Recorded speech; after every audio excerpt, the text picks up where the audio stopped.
take the red pill. You stay in Wonderland and I show you how deep the rabbit hole goes.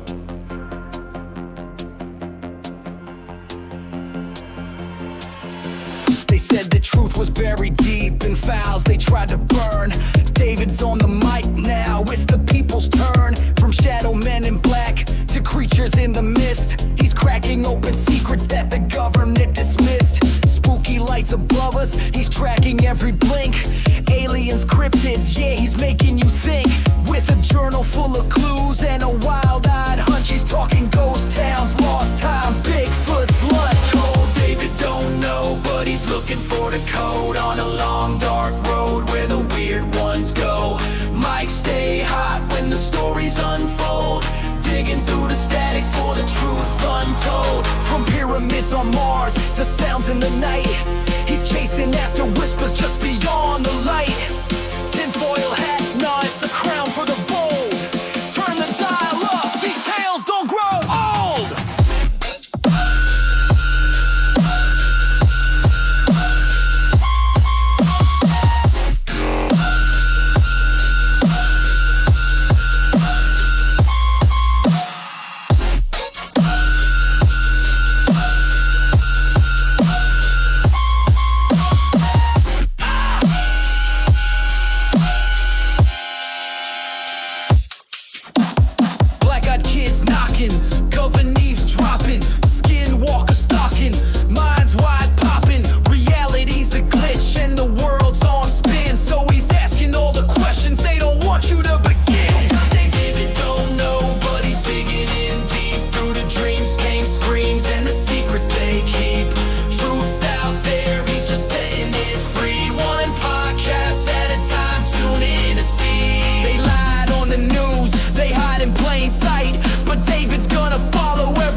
Hey, what's going on? This is David from Down the Rabbit Hole. Welcome to episode 3 of David Don't Know.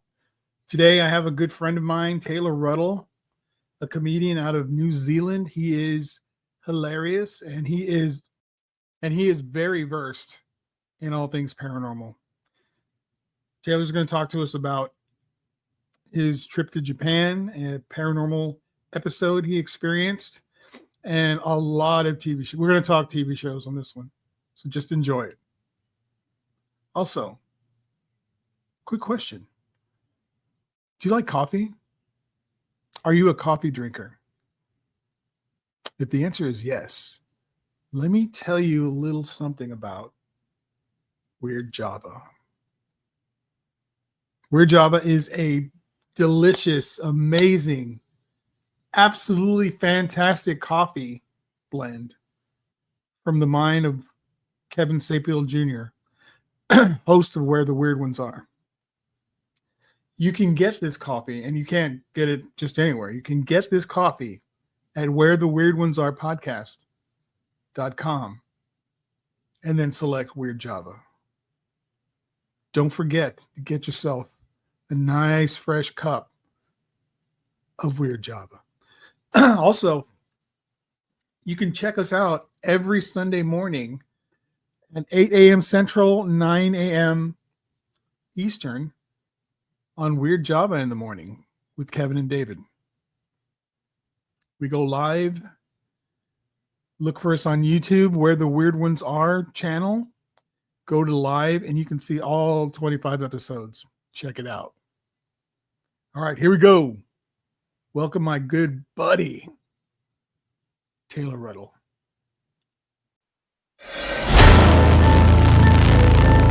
Where the weird ones go production.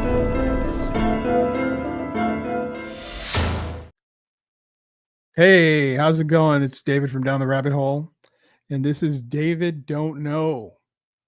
Today, I have a special guest, a comedian all the way from New Zealand, and his name is Taylor Ruddle.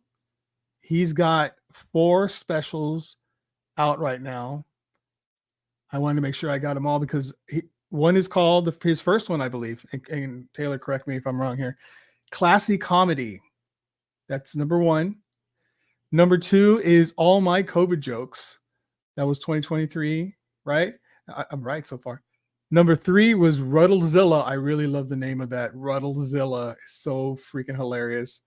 And then the latest one is Panic at the Buffet. And I just saw that you got over 9,000 views on that, Taylor. That's amazing. So welcome, everyone. Taylor Ruddle. Thank you, sir, Hello, for David. being here, man. Thank you for having me. It's a joy to be here. And yeah, you got all the specials correct. And I normally pronounce it Rudzilla, but I mean, Rudzilla. whatever you want is fine with me. Thank you for having me. Oh man, it's a pleasure to have you here, sir. I've been on your show, you've been on my show, and now you're Yep. on my show. Yeah, Which is you're. awesome. I'm so It's just glad. like when Conan, when he left NBC and he started his podcast. You're you're branching out. You also have a podcast called Yes. Ruddle Me This with Taylor Ruddle. And I gotta be honest with you. I started listening to it a while back. And at first I was like confused. I was like, oh, does he have he's got Hosstown. Yeah. He's got What you wearing? that I'm wearing little the Hosstown t-shirt right now. Oh, are you? Oh, dude, that's so cool. Yeah, Hosstown. I love it. Yeah. It's a And good name, you actually have a paranormal show on there also? Yes, The Phantom podcast. Files. Yeah, right? That's right. That's how we got in touch, I think, was through the paranormal side. Yay. And I was like, okay, well, are those different podcasts? But they're not, right? They're all on your Ruddle Me This, or are they different? Yeah. They're all just in the same feed. I think I just kind of do a different cover artwork for them because I've got itchy hands and I always have to be doing something. So I just like making covers and designs and kind of a hobby, Yeah. I guess. I was just checking. I think I was episode 77, if I'm correct. That sounds right. 77. No, where am I? Oh, here I am. 76. 4D Creatures and Roman Empire with David from Down the Rabbit Hole. That's right. We talked about the Roman Empire, didn't we? Dude, it's not an opportunity I get to talk about. I love the Roman Empire. I love the Me too. beginning of the Roman Empire. Don't I get me love the started. ending. Holy shit. And then I see that our buddy Kevin is on here, 105. Mhm. And you have this comedian you had recently. I just saw this, and you seemed really happy to have this comedian. Might have been Ray O'Leary. Yes. Yeah. No, Ray's definitely one of the big dogs in New Zealand at the moment, which is awesome. No kidding. That's awesome. Super bro. generous with his time as well. We did a podcast about the TV show Glee and American Horror Story. And then at the end of it, he was like, oh, we didn't talk about comedy. And I thought, well, aren't you sick of comics trying to pick your brain about comedy? And he was like, no, I love talking about it. So then we did like another podcast about comedy. So yeah, no, big thank you to Ray. Ray probably won't be listening to this one, but on the off chance, thank you, Ray. Yeah. That's awesome. Also, I see number 116, Cobra Kai and the Karate Kid recap. Oh my God. I love that show, dude. Yeah, me too. I love it. I haven't. I still have this last season to watch.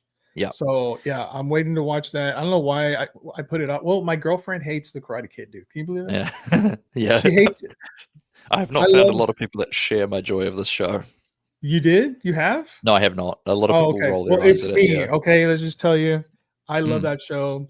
I'm looking Yeah. forward. There's a movie coming out, Legends. I think it's called. They're sort of integrating the Jackie Chan Karate Kid with it was Will Smith's child was the I hope the he's main not character. Yeah. So that'll be interesting to see. They've sort of announced that right when the show's ended. So I don't know whether they're trying to kick off another series, or yeah, it'll be interesting to see. That's cool. I really enjoy it. I really I can't watch it. Like I used to be able to just anytime the Karate Kid was on, I just stop. That's it. Yeah. I don't care where it's at. I'm gonna watch the whole thing. Yeah. Part 2, part 3, it didn't matter. Yep. My girl cannot stand it, dude. She will leave the room and then I don't know. Yeah, I share your pain there. I haven't been able to meet anybody that's willing to watch them again because they are actually older than I thought they are. They're 70s movies, aren't they? 80. So it came out 80s. in the 80s, early 80s. Okay, yeah. I remember there was such a huge flux of people joining karate after that movie. Yeah. Yeah, because they're you would see the crane kick and stuff as well. Like, do you remember Disney's Hercules? Yes.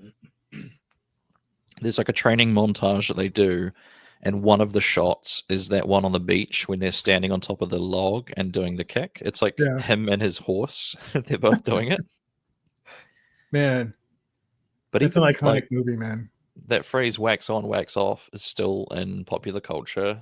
Maybe people don't know it as much now, but it's people still know that it's a phrase. Do you know what I mean? Oh yeah. Mm. Yeah, it's I mean the whole movie is Pat Morita. I loved him. So good. When I saw the movie, I wanted to meet him. I wanted to meet someone who was going to school me like Pat Morita. You know what I mean? I wanted to meet. I wasn't really into karate, although I did join karate at the time. Yeah. I wanted to know someone who could show me life like that, who could make me focus or whatever I needed. Balance, because he was always about balance.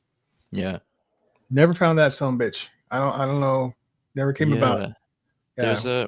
There's a real comfort to whenever Miyagi's on screen that you kind of have this safety that nothing's really going to go that wrong. It's there might be things that here and there don't go as planned, but like generally, like do you remember in the third one when Daniel's getting beaten up in the dojo and then Miyagi appears and the other two are going to fight him 2-on-1? I was just going to bring that up. He's going to mash them. They're not even going to touch him.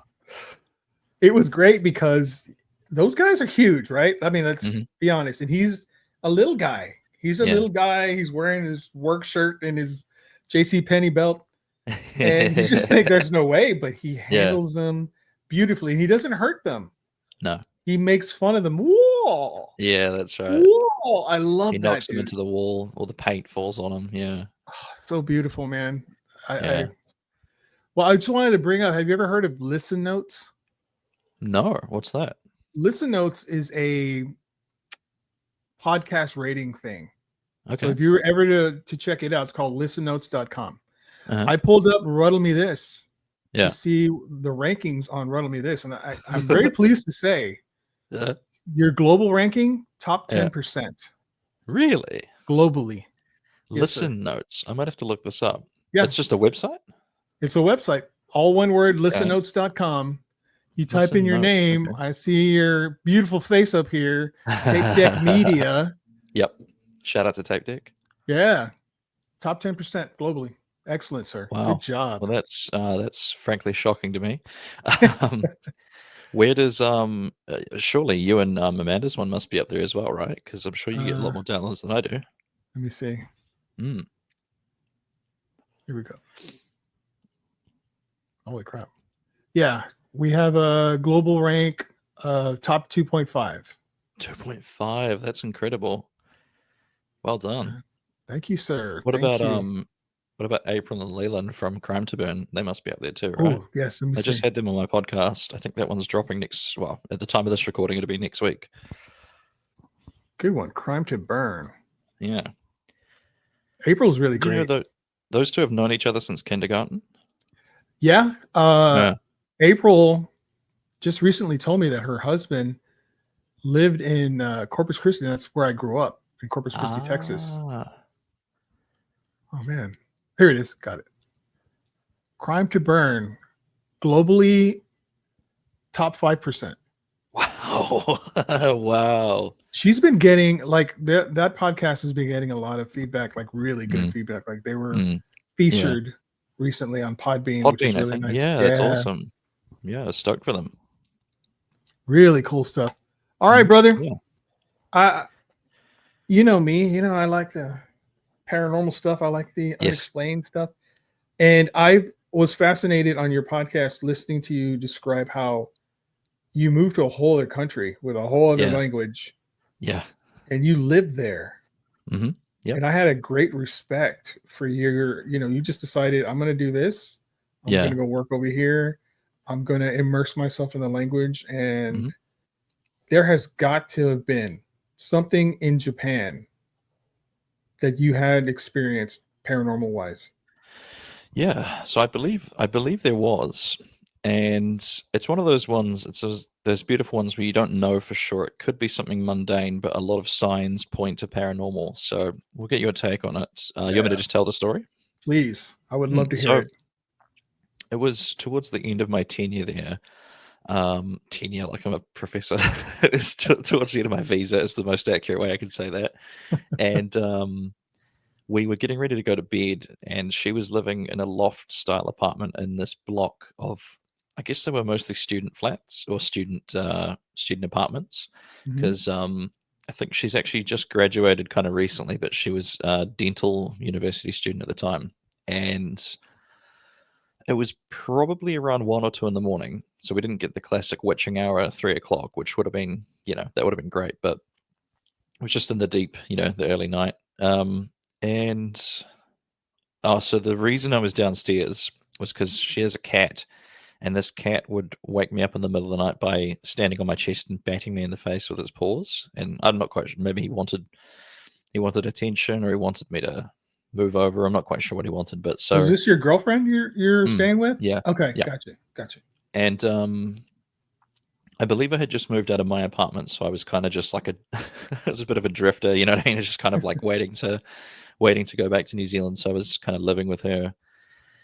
And so we'd taken to shutting the cat kind of downstairs. There was like a little kitchen area we could sort of seal him in and put his bed and some food and stuff like that in there, so that he couldn't get to me and wake me up. I think I probably had something the next day that I needed my sleep for. Because, when you wake up at random hours of the morning, you're always kind of groggy the next day. Yeah. And then just as I'm sort of sealing him in, we just hear this huge like slam on the front door. It was like it sounded to me like someone had hit it with the palm of their hand kind of against the flat. It was a wooden door, and it just sounded like someone had like smashed their hand like that against it. And I still remember kind of looking up at the loft area. My girlfriend was like peeking her head over, and we are kind of looking at each other like, did we both just hear that just now? And then there was like another slam on the door, another slam, and then it just like was ramping up as if someone was just like kind of just hammering on it like that. It was like Wow. really fast. It was really hard as well. Like I still remember hearing, it was like the hinges. I could hear the sort of, when metal vibrates, you get a kind of buzz. I still remember hearing that really clearly. Wow. And it's just going on and on and on. It was probably 2 minutes or something like that, but it felt like forever when you're actually kind of like, what the hell do we do? Yeah. And it was like, I remember standing on the other side of the door, and I just, I see the wood kind of moving as it's being hit. And I had this weird moment. I was just like, this is the weirdest thing ever. Like, we would almost be like nose to nose if it was another person on the other side of the door. That's how close I was standing to the door. And I was like, isn't it weird that, like, it's just this piece of wood between me and who knows what on the other side? Yeah. And that was a really spooky thought. And I was getting ready to either sort of open, because the door opened outwards. So I was thinking, is the move to like open the door into whoever's To out bump there the and stop? person. Yeah. Yeah. Or so this is a part of Japanese culture that I struggled with, is it's a real don't rock the boat kind of culture, like just keep your head down and put up with it. So I remember my girlfriend was saying like, don't do anything, we'll just wait till it kind of stops, sort of thing. Mhm. And I remember we were looking, there's like an intercom next to the door, like a little panel thing that you can touch to see who's outside. And we sort of wanted to look, but we also didn't want to see at the same time, because we didn't really know what might be on the other side of the door. And then there was one other thought that I had. It was yeah, I thought maybe we could like call out or something, but then I think she thought, well, if it's someone who's just like lost or like whatever, they'll eventually get sick of knocking and they'll go away, kind of thing. Right. And almost like as suddenly as it started, it just stopped, like, like just ceased.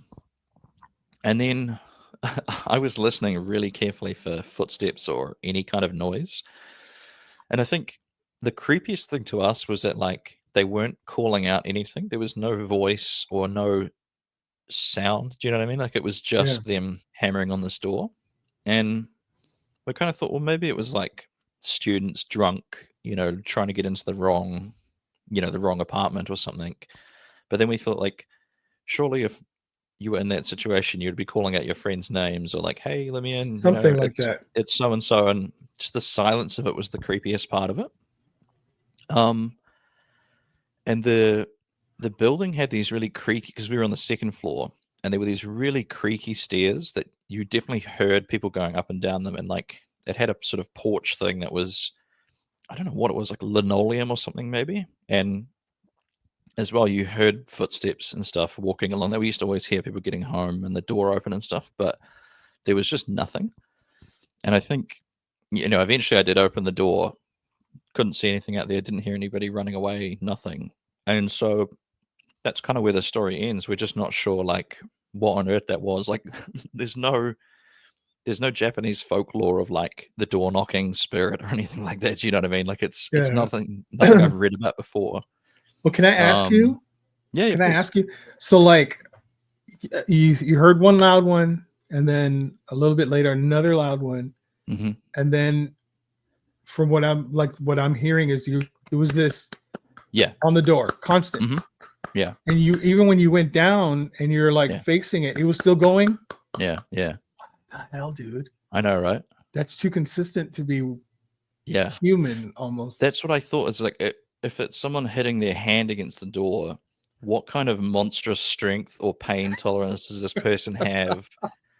Because genuinely, one of my first thoughts was like, is it some, like I didn't see a lot of racism over there, but you definitely did see what might have turned into racism from like older folks, because it's an island nation that not used to seeing foreigners a lot, and right.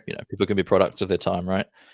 And so I thought, is this some person who's seen me like around the neighborhood, because I stick out a lot when I was there. I was like, about a foot taller than everybody, big jolly fella. And so I thought, is this some neighbor trying to like warn us, or I don't know. But I just thought, there's no way an elderly person could be hammering their hand on the door that hard and for that long without like, destroying their joints and everything. Well, what's interesting is you mentioned, and I read as soon as I heard your story about you moving over there, I went down an absurd rabbit hole on Japanese culture. Mm-hmm. I was just eating up YouTube videos on how it is to live over there.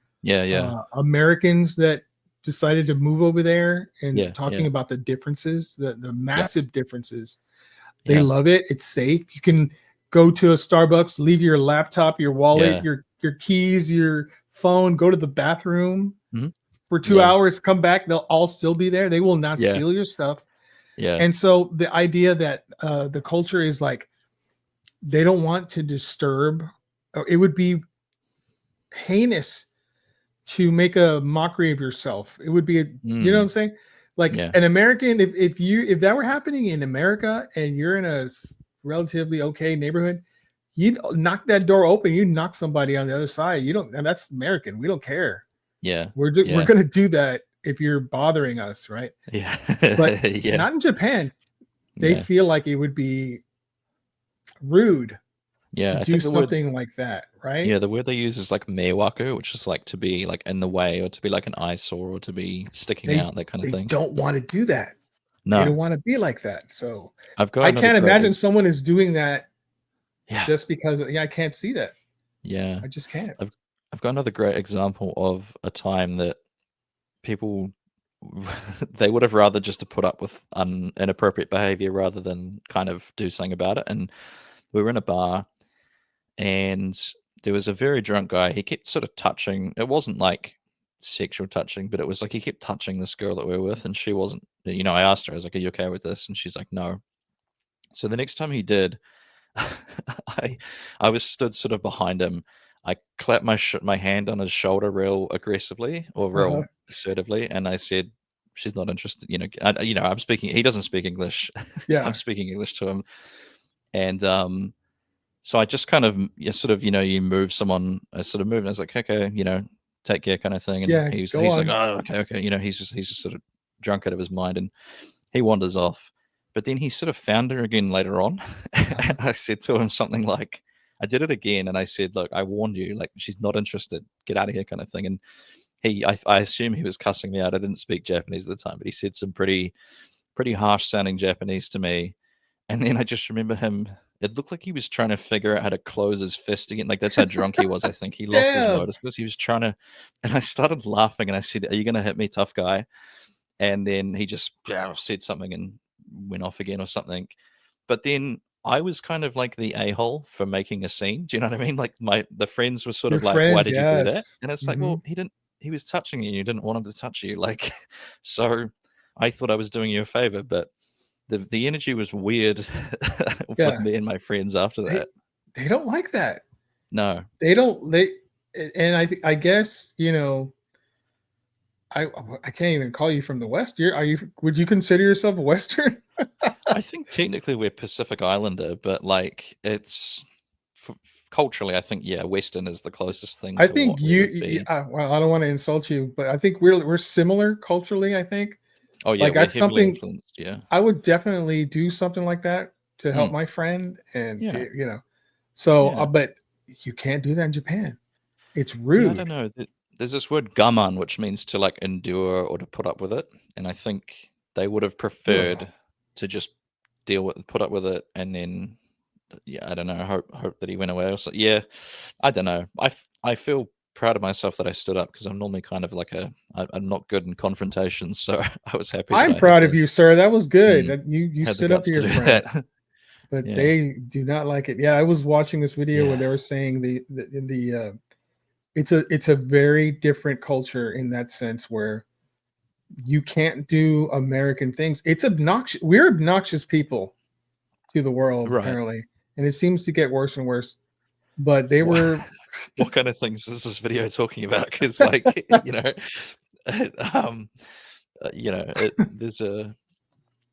there's several activities that might be a little bit much even for me. Do you know what I mean? Yeah. Yeah. Like, I know you get really looked at with the side eye if you're talking loudly on the train. That's like a big no-no over there. Yeah, I can see that. Yeah. I was pretty happy with that rule though, because I'm generally pretty quiet when I'm out in public. So yeah, I was fine with that. Did you ever notice any because this is a big thing. I don't know if it's now, it might have been years ago, but yeah, the Japanese are fascinated with Mexican culture. Really? Yes. And you will see some of them get together, their friends, and they're dressed up like in Mexican type of like mariachi kind of. Not talking mariachi, like it's like the kind of almost gang culture looking. Oh right, okay, yeah. But they make it look cool. I got admit. I was like seeing some of this, and they're like talking and saying some Spanish stuff, and I was like, "Wow, that is so wild, man!" Wow, I never saw that, but yeah, sometimes you did see an element of, I guess, what you would consider like cultural appropriation over there.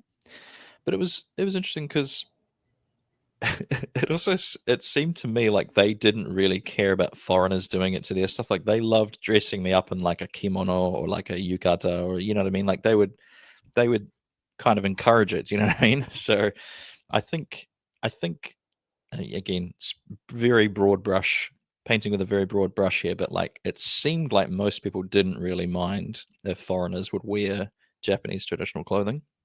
Oh wow. Yeah. Let me ask you, have you ever heard of Hanako-san? Hanako-san, is that that's a paranormal or like a creepypasta or something, right? Yes. I think I So have. Can you refresh my memory a little bit? there is a core legend of Hanako-san. Was a young girl spirit that haunts high school toilets, Oh, specifically said to reside in the third stall of the third floor girls' restroom. third floor. I wonder why it's 3. Sometimes numbers in Asia have different significances. Like I know 4 is kind of an unlucky number to China and Japan because it sounds like the word for death, but 3 is Hmm. interesting. Yeah, I saw a video recently. As a matter of fact, I think I posted it on Down the Rabbit Hole, Uh-huh. where these Japanese girls are in the bathroom and they're hearing a noise, and so they're knocking on the first door and they open it and there's Yeah. nothing in there.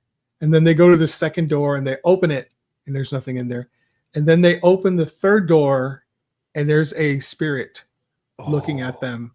Yeah, I and just it get chills down my spine. freaks them out and they run out. Yeah. But there's like different variations of this spirit. Apparently, Yeah. Yeah. how she met her end. Some say she died in an air raid, while others claim she was murdered, and others say that she committed suicide on the toilet, and that's why you Yeah. find her on these toilets. Wow. So it's almost like a Bloody Mary kind of Yes, a version of Bloody Mary. Yeah. interesting. I was like, oh, holy shit! Have you ever heard of Yeah. anything like that in Japan? Was there any stories, or did Yeah, anyone tell you they've anything? got genuinely Japanese horror is really good because their folklore and stuff is. I mean, I'm sure every country. I know the Filipino. They've got like the aswang, which is like a really creepy sort of Yeah. vampire creature. Um, but no, the Japanese have really cool horror. Like I know. I think maybe we even spoke about this, but pretty much every culture has their version of the woman in white. Mhm. The Japanese version of that is the onryo, I think is how you pronounce it, Onryo. And yeah, that's the classic, like, the long black hair and you don't see her face until you do see her face, and then it's like sharp teeth and all this kind of thing. That's a Sharp classic teeth. one. Yeah, Wow. I think so. It's like, do you remember The Ring and The Grudge? Yes. Yeah, so Yes. that's basically an onryo there, is like a kind of demonic young woman wearing white. Well, that explains that because I've always Mm, been like really intrigued by their horror, and their ghosts have a specific look. And I always wondered, yes. are they going by what they see? Is that some stuff that they have, experienced there, or Yeah. what? Because that's like a specific ghost look, you Yeah. know? They have some that are not inherently evil as well, like the kitsune, the fox spirit. Have you ever heard of that one? Yes, yes, yes, yes, So yes. I don't think they're depicted as being like evil as such. I think they're just tricksy. It's like you've got a is Like a there an Loki English? type spirit or something like that. Yeah, like the Yeah, willow wisp. I a think that's trickster. a is willow wisp like a European spirit? Maybe it's that kind of Willow thing wisp. of you might see lights of fire in the forest, and that's if you like if you believe it's real, it's a kitsune spirit that's trying to, Oh. hoodwink you or whatever. Um, my favorite one is actually a cryptid. Have you heard of a kappa before? A kappa? Kappa, I think is how they would pronounce it. No, Kappa.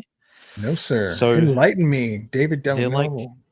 they're like these. I think they're maybe 2 or 3 feet tall, and they're like turtles. They're kind of, but they've got the proportion kind of like a human, long arms and long legs, but they've got, I think, generally depicted as kind of a turtle's body, Ooh. and they float around in rivers. I'm guessing, if you're looking at it in this sort of, sometimes things like religion and spirituality can be traced back to trying to keep people safe. Like I think there's a theory that the reason the the Bible says don't eat pork is because maybe pork was not safe to eat back then, so they had to come up with a way to stop people from eating it. Makes So sense. my theory about the kappa is it was to keep children away from rivers because it's not safe, and Oh. so they're depicted as these turtle things. And if you come too close to the water, they'll jump out and grab you and drag you into the water, that kind of thing. And they have some interesting characteristics. Like they are typically like a very honorable creature, where if you bow to them, they have to bow to you back. And sometimes they're depicted with like the top of their head is like, what is it? It's like concave, like it's a bowl. Hmm. And if the water that's sitting in there falls out, they get frozen. They can't move. So the Oh. way you bow to them, and then they bow, and then all the water falls out of the top of their head, and then they're stuck, and that's how you kind of avoid, getting snatched by a kappa. Wow. There's also something to do with cucumbers. Like they love cucumbers, and I remember there was a kind of urban myth or something where I forget exactly how it worked, but if you carved somebody's name into the cucumber and then gave it to the kappa, it would maybe kidnap them, or you'd be safe from it. I can't remember exactly. It was something to do with carving a name into a cucumber and giving that to the kappa. So they're Wow. very interesting creatures. Yeah, I would I would love to see like an image or like a picture of one captured. That would be amazing to see it would something be like cool, that. wouldn't it? There's Yeah. heaps of like woodblock. There are heaps of woodblock prints of them. Like I'm just googling one now to see quickly if I can bring one up. Yeah, so like there we go. You can see Oh shit. they're Yeah, sort of dude. little. They're almost like little goblin things. You know what I mean? And Yeah. they have a turtle shell usually, Look like and very thin Teenage Mutant Ninja Turtles. yeah, well the Ninja Turtles. So do you remember the character called Usagi Yojimbo? He was a rabbit. Yeah. Oh, So rabbit. when he meets them, he thinks they're kappa because he's like, oh, this looks like what I'm expecting to see for a kappa. And I really, if we keep talking, I'll just quickly Wikipedia them because I want to remember Yeah. um what the cucumber rule is for them. Oh, Cucumber that's interesting. rule. So their name actually has some meaning. So kappa can mean river child. They can also be called Kawataro, which means river boy, and Komahiki, which means horse puller. So I'm guessing they maybe would drag horses into the river as well. Oh shit. Um, Sinko, river tiger. Suiko, which is water tiger. And that's all the names. So then what have we got next? Yeah, they're kind of like a water spirit. It goes, yeah, there's like kind of ancient like woodblock prints Oh wow, depicting them. dude. Yeah. So whether they're, I don't know, maybe was it people seeing big frogs or something and thinking it was something else, or who knows? Like they've been around for long, long time ago. Like giant frogs, like Yeah, like a Goliath of frogs. here you go. And they're You'll like, oh see, how Japanese they have those yeah. the Wow. Shinto like shrines in Mhm. the sort of nature. You see them there. Here we go. So cucumber. Folk beliefs claim the cucumber is their traditional favorite meal. At festivals, offerings of cucumber are frequently made to the kappa. It says they also like eggplant, soba, which is noodles, natto, which is fermented soybeans, and Japanese pumpkin. Hmm. In Edo, which is old Tokyo, there used to be a tradition where people would write the names of their family members on cucumbers and send them afloat into the streams to mollify the kappa and prevent the family from coming to harm in the streams. In some regions, it's customary to eat cucumbers before swimming as a protection, but others said it was believed that this act would guarantee an attack. And even today, a cucumber-filled sushi roll is known as a kappa maki, so it's right in the culture. Wow. That's right. The other thing was that they loved sumo wrestling. If you challenged them to sumo wrestling, they would be like delighted to, wrestle you. Really? Yeah. Are they like superhuman as far as strength is concerned, or they That's a actually great question. look their It size, said you know? it just says here that they're very skilled at wrestling. So I don't know if Oh they're shit. strong as such. You don't want to mess with them, man. No. You'd be like, hey, is this ring regulation? Come on, man. You've got a dohyo or whatever they call that ring. So it says your kappa. It says like defeating the kappa as it's got its own section on Wikipedia here. Wow. It was believed that there was a few means of escape if one was confronted with a kappa. Kappa are obsessed with politeness, so if a person makes a deep bow, it will return the gesture. This results in the kappa spilling the water held in the dish on its head, rendering it unable to leave the bowing position until the plate is refilled with water from the river in which it lives. So it's a very specific water that you need. Okay. Oh, if a person refills it, the kappa will serve that person for all eternity. So you can kind of earn a kappa. What the hell? Um, A similar weakness to the kappa involves its arms, which can easily be pulled from its body. So What the- apparently you can pull the arms off really easily. Another method of defeating involves shogi. Oh, so shogi is that chess. You can challenge them to chess, and if you Really? beat them at Ooh, chess, I'm good at chess. or I can- sumo wrestling, a kappa sometimes challenges a human being to wrestle Well, or engage in other tests of skill. if you Um, wrestle it and you can pull its arms off, come yeah, on, dude. It's got to be an easy yeah, win. yeah, Jeez. fascinating. So they're not considered entirely antagonistic. Like you can challenge them to friendly wrestling matches. Apparently once befriended, kappa may perform a number of tasks for humans, such as helping farmers irrigate their land, and sometimes they bring fresh fish. So they're just good spirits, but also kind of tricksters. Like they want to, Yeah, you kind of have to earn their and if you they kind don't of have to like earn their you, help. they're going to drag Yeah, you into the river. they are. There's one more thing here. It says they say legend states they taught the art of bone setting to human beings, which is, I think, is that where you break a bone, you can like put it back. Set it back together. Yeah. Yeah. So they're probably my favorite Japanese folklore. I do have a soft spot for the old kappa. Yeah. Kappa. Yeah. Very interesting, man. It Very is. interesting. I love stories like that. Mm. Taylor, do you what year were you over there? 2017? Is that when you went? 2014 to 2014. 2018, I think. Yeah, I had a little bit of a gap. When was the tsunami? That Was was it before that? before I went. Yeah, I think so. Although Okay. Kumamoto had a really big earthquake while I was there, I think. No shit. And do you know the manga One Piece? No. It's like a pirates one. It's probably the biggest manga maybe ever. But the author is from Kumamoto, so there was quite a significant sort of fundraising effort to try and rebuild, and there was big mudslides, and yeah, it was Pretty looked bad. awful from what I was seeing on TV. Yeah, So I remember when everything went down and there was the nuclear power plant that was oh yeah, in that's trouble. what is that place called? I know what you're talking about. I can't remember the name of it though. I used to work for Fukushima, maybe? Sony. Yes, that's it. Yeah, Say it again. Fukushima. Yes, sir. Which, That's if I'm reading kanji correctly, it means lucky island, but maybe not so much. it. Not this time. Had a nuclear meltdown, yeah. Maybe before. But Mm. I used to work for Sony. Uh-huh. So I worked for Japan, for a Japanese country in the United Yeah. States. And one thing I learned is their dedication to work is above Mm. everything else. Mm. Family, Mhm. God, any country, anything else, Yeah. work was number one. And Yeah. I was just fascinated by that. Yeah. And There's a really interesting not a documentary, a podcast. Do you listen to any Dan Carlin? mm-mm. So he has a great series that's called Supernova in the East, and it actually seeks to explain where this fervent kind of work hustle came from. And it was, I'm paraphrasing a lot, but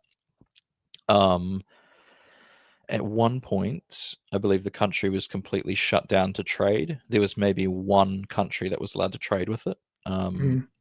And then what happened is when they reopened their borders, it was still like, they were like samurai and horses and all that kind of thing. Whereas like the rest of the world had fax machines and ships, and you know what I mean? It was Wow. like Yeah. they'd really fell behind in terms of technology. And so they kind of double timed to catch up, and they had a bit of I don't know if you'd call it an industrial revolution, but they really worked to catch up. And I think even now they're still like in that work sort of Yeah. mindset. They're stuck in it. As a Mm. matter of fact, and I don't know if this is true today, because they might be several years ahead of us, but Mhm. back in the day, they were like 2 years technology-wise ahead of us. Yeah. And I was amazed by the technology they were coming out with back then. What kind We of didn't things have were you access to it. Like there was like the smaller phones back then, Mm. tiny, like really interesting to me that we had these giant, brick phones that we would Yeah. have in our car. They were already developing tiny ones. They were developing Right. new technology stuff that work with your eyes and stuff that was like it was the Right. future for us, man. And Oh, but going back to the to what happened in Fukushima, did I say yeah. that right? Yeah, I think it So is Fukushima, yeah. there was a lot of people on the coast there Mhm. that when the tsunami hit, that they lost their lives. They were gone. Yeah, A absolutely. lot of people were just taken back into the ocean, never to be seen again. Mhm. And after all that, and there were searches and months and months of this and Yeah. trying to build back and all this. So like a year had gone by, Mhm. and I had this video. It's on my page on Down the Rabbit Hole, Mm. where it's a taxi driver. He's got his camera on, Yeah. and he's waiting for his next fare, and someone gets in the car, and you see that person get in the car. It's Yeah. a woman, sits in the back, and he starts driving. She tells him where to go. He goes, he's driving, and you can see through the camera that she disappears. Oh, wow. She's gone. Yeah. And he's freaked out, obviously, Yeah. because Yeah. there's no way this person just get out. Like the Uh-huh. doors didn't open. She's gone, Yeah. and it was wet back there. Wow. So a lot of the taxi drivers, a lot of the people that live there have said stories that the people who were washed away come back, Yeah. and they're trying to get believe it. home, but they Yeah. can't quite get home for whatever Wow. reason. And those are the spookiest stories I had ever heard. Yeah. Have you ever done one of those, like you pick up a hitchhiker and they disappear, or like know anyone that's kind of had that experience? I'm a rideshare driver, and that has not happened. I've been doing this for 2 years now, not happened yet. So I don't know what the hell I would do. I guess you hope that it kind of stays that way. Although, man, what a story to tell, right? I don't think I want. Listen, I want to see a ghost. Don't get me wrong. Mm. That's definitely on the bucket list. I want to see Yeah. one with my own eyes. I would prefer it be one of the hauntings that it's a residual type of haunting, where it's kind of a Memorex thing that's going on. Mm. Like a Mhm. film that's replaying, Yeah. rather Yeah. than an intelligent haunting that's like messing Yeah. with me. Yeah. But I don't know. I've heard Uber having a call. So like someone put in a request to go and have someone picked up. They pick the person up. They take them to the place that they're supposed to go, but by the time they get there, they are gone. Wow. And there is no there's no kind of like, they did not hear them leave. They did not see them leave because they were sitting back there. They saw them, but then when they get to the place, they look back and the people are gone. So Wow. from That's what I so understand, creepy. the guy went out to the house and said, I was supposed to bring someone here. This is the name. And they go, that's my child. Yeah. But they've been dead for 5 years. Wow. So it's like, how are they doing that with technology, dude? That's crazy to me. They're keeping How are up they with it. setting it up? They are getting. I wonder if Uber now has to have a secret menu button for the drivers. Like, yeah, it happened. We had a ghost again. Like, cancel that one. That's crazy.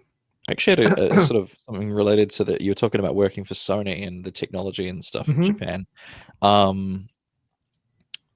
I'm sort of interested in cassettes. Like they're sort of kitsch again for young Yeah. people, and Yeah.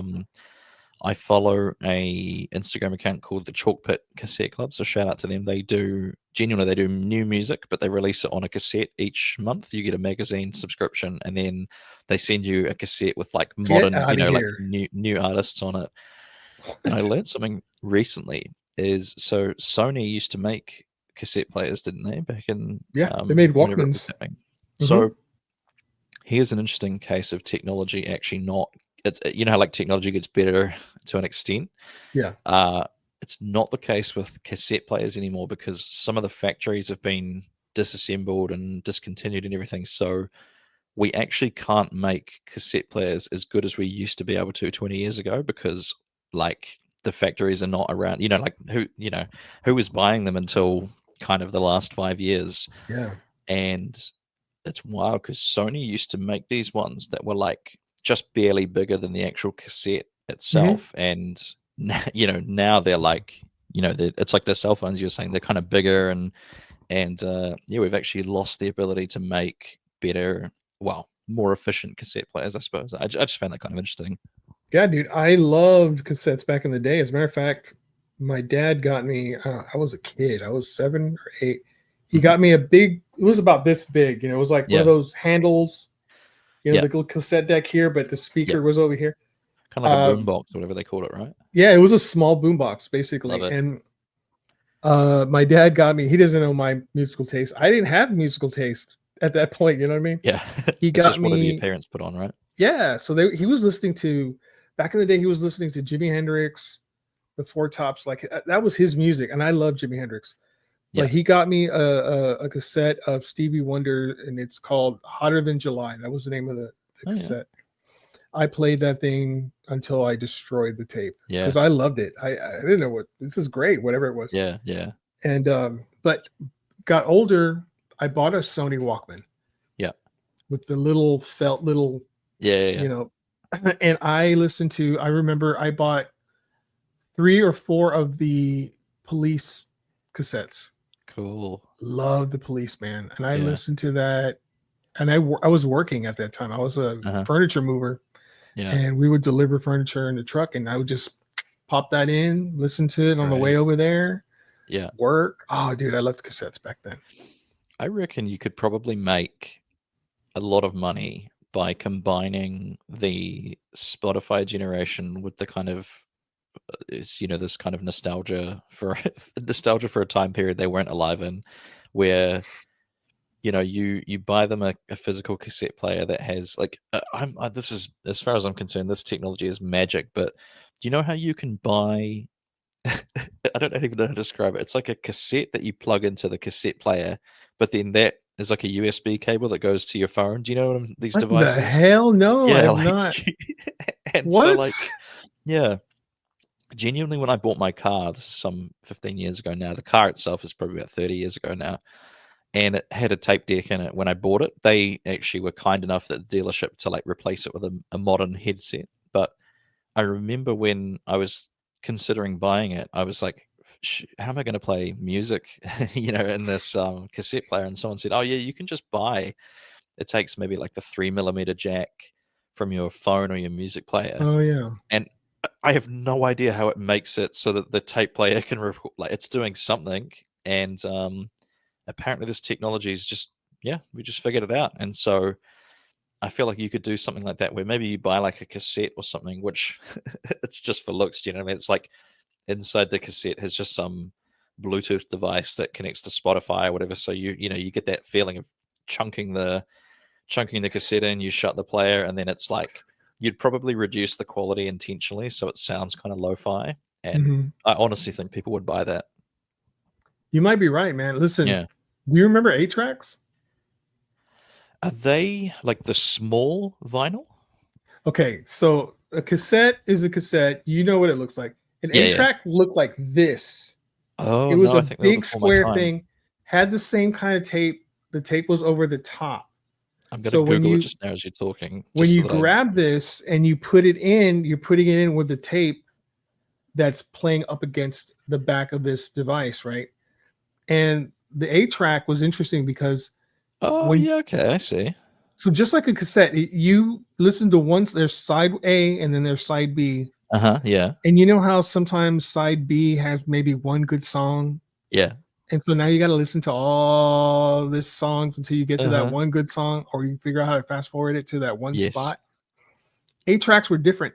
You would hit a button on the 8-track and it flips it to the other side. So I remember playing like one whole song and it would get to the balada to this one part. Yeah. And I knew if I clicked it right there, it would start on the opposite side at the right so you song. Were like, so the 8-track device just had the ability to flip which side you were listening to. Yes. But it was a tape. The point where if you flip it, the real bangers on the other side. I love that. Yep. It's so good. That's so 70s, man. That's where I came from. And vinyl, right? Yeah, of course, yeah. Okay, so let me just tell you this. I love digital music because I love to be able to go from this song to that song to that, whatever, dude. I don't need to listen to a whole album. Yeah. I don't need to get up and flip the record.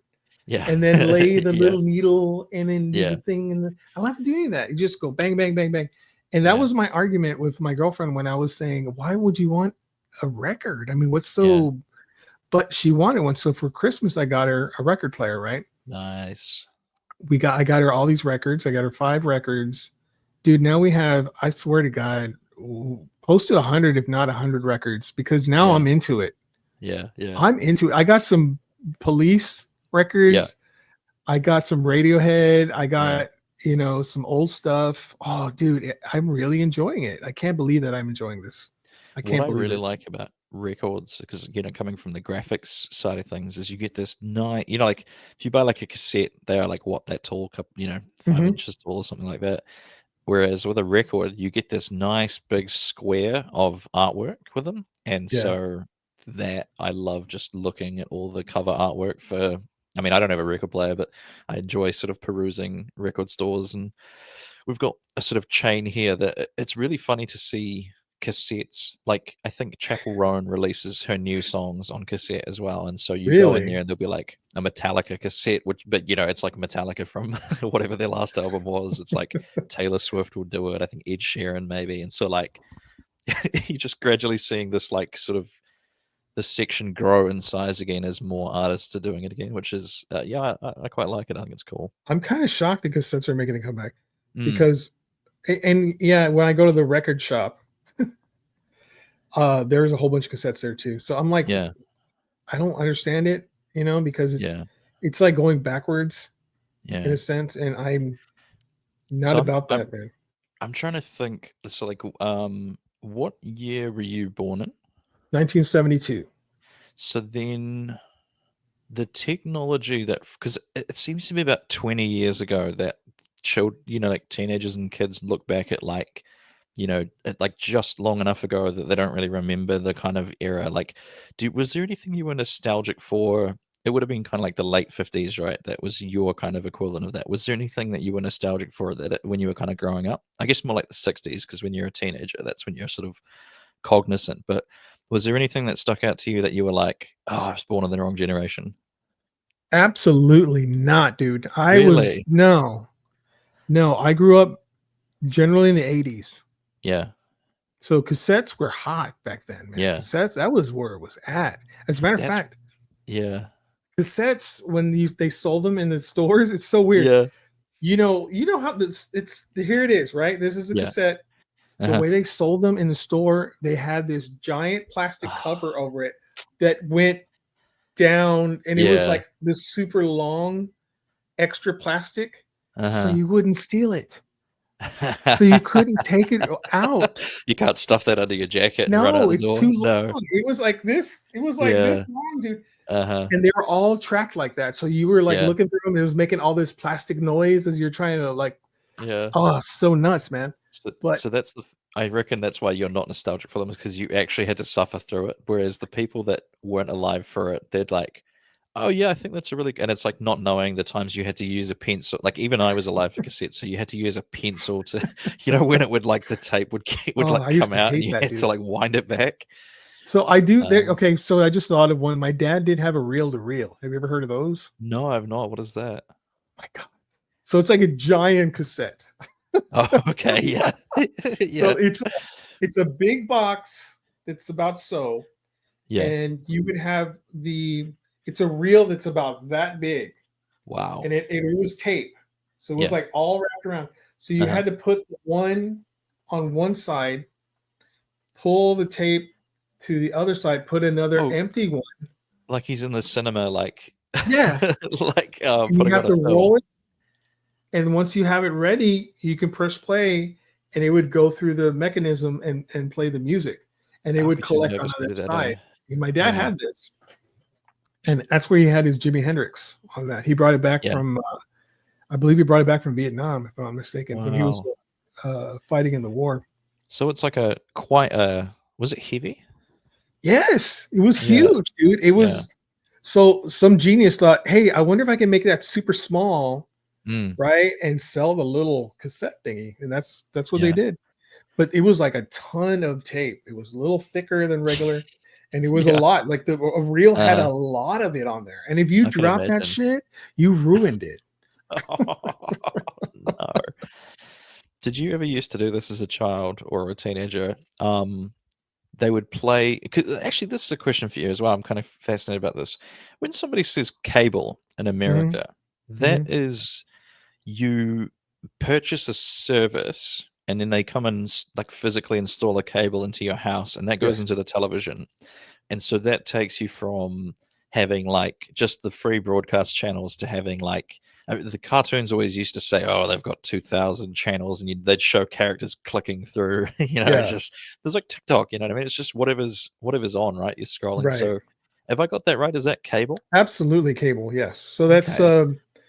any of the well, back then, it was just one service, Yeah. and I remember when we got it for the first time, and it was it is an actual cable, like, they come and they Yeah. dig it towards your house, and they Wow. plug it into the wall, and then Uh huh.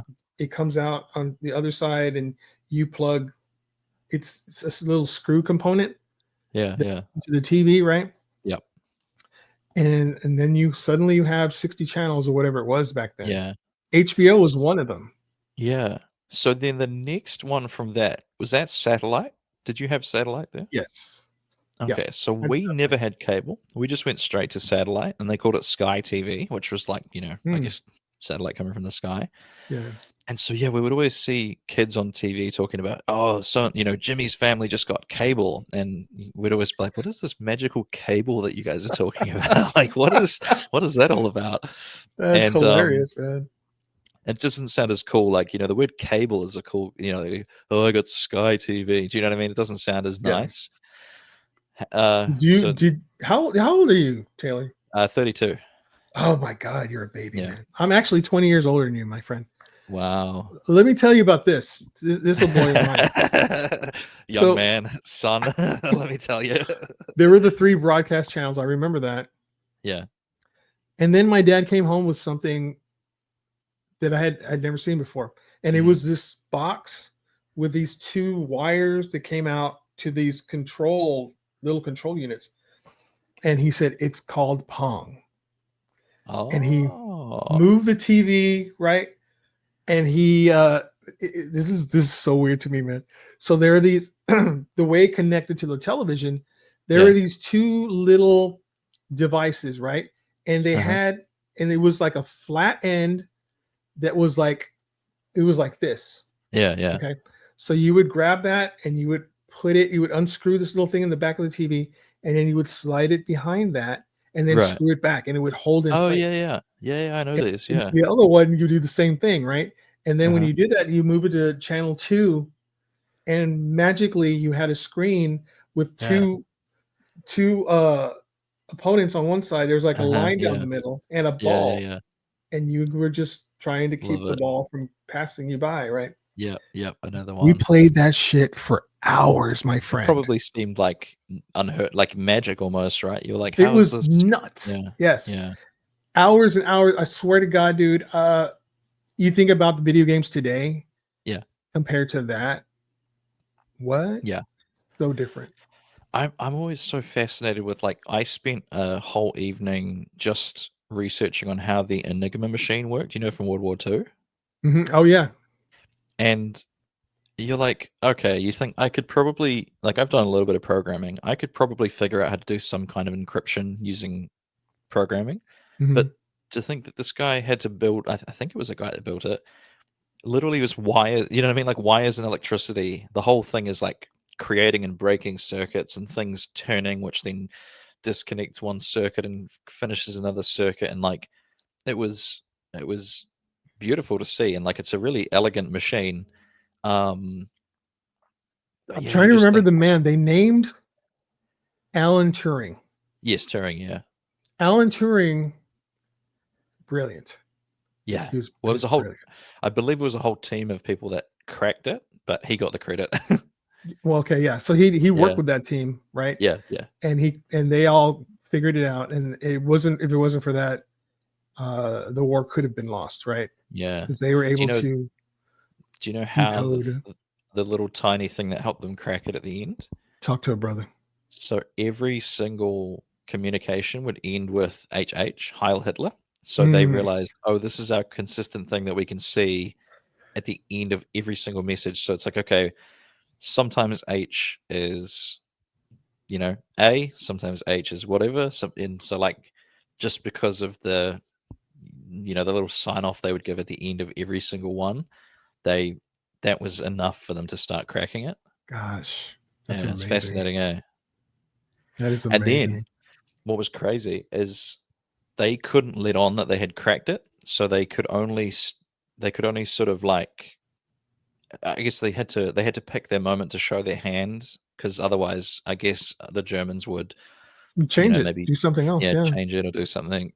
So they had these really tough moments of knowing that an attack was coming, but kind of being like, well, we can't just perfectly, avoid it or whatever, because they'll know that we've got their code. So yeah, it's fascinating, horrifying to think about, but yeah.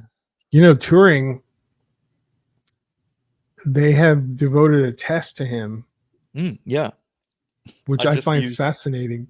I just used that in a roast battle last weekend. My friend Henry, I said Henry's studying to be a computer scientist, which is ironic because he'd never passed a Turing test. Yeah, The Turing test is a test designed to be able to basically, correct me if I'm wrong here, but it's AI fooling a human into believing that the AI is human. Yeah, I don't know the specifics of how it works. I've just seen. Have you seen the movie called Ex Machina? Oh, I love that movie, man. I love it. Yes. He's doing a Turing test on the robot in that movie, isn't he? Yes. As to how he actually does said test, I'm not quite sure. It's a series of questions that you ask the AI to gauge whether it's actually thinking or if it's just running through subroutines or something, right? And I know, and this is years ago now, but we could always tell. We could always tell that it's a machine. Yeah. Until so many years ago, it fooled a person. That's right. And then it did it again. And I have not looked into it yet, but I'm sure today it's probably way beyond that. We're beyond the Turing test at this point, I think. Yeah. One thing I always, again, you're talking about the police before. Do you know that album called Ghost in the Machine? Yes, I just listened to that. I love that phrase, Ghost in the Machine, because it's so scary for me.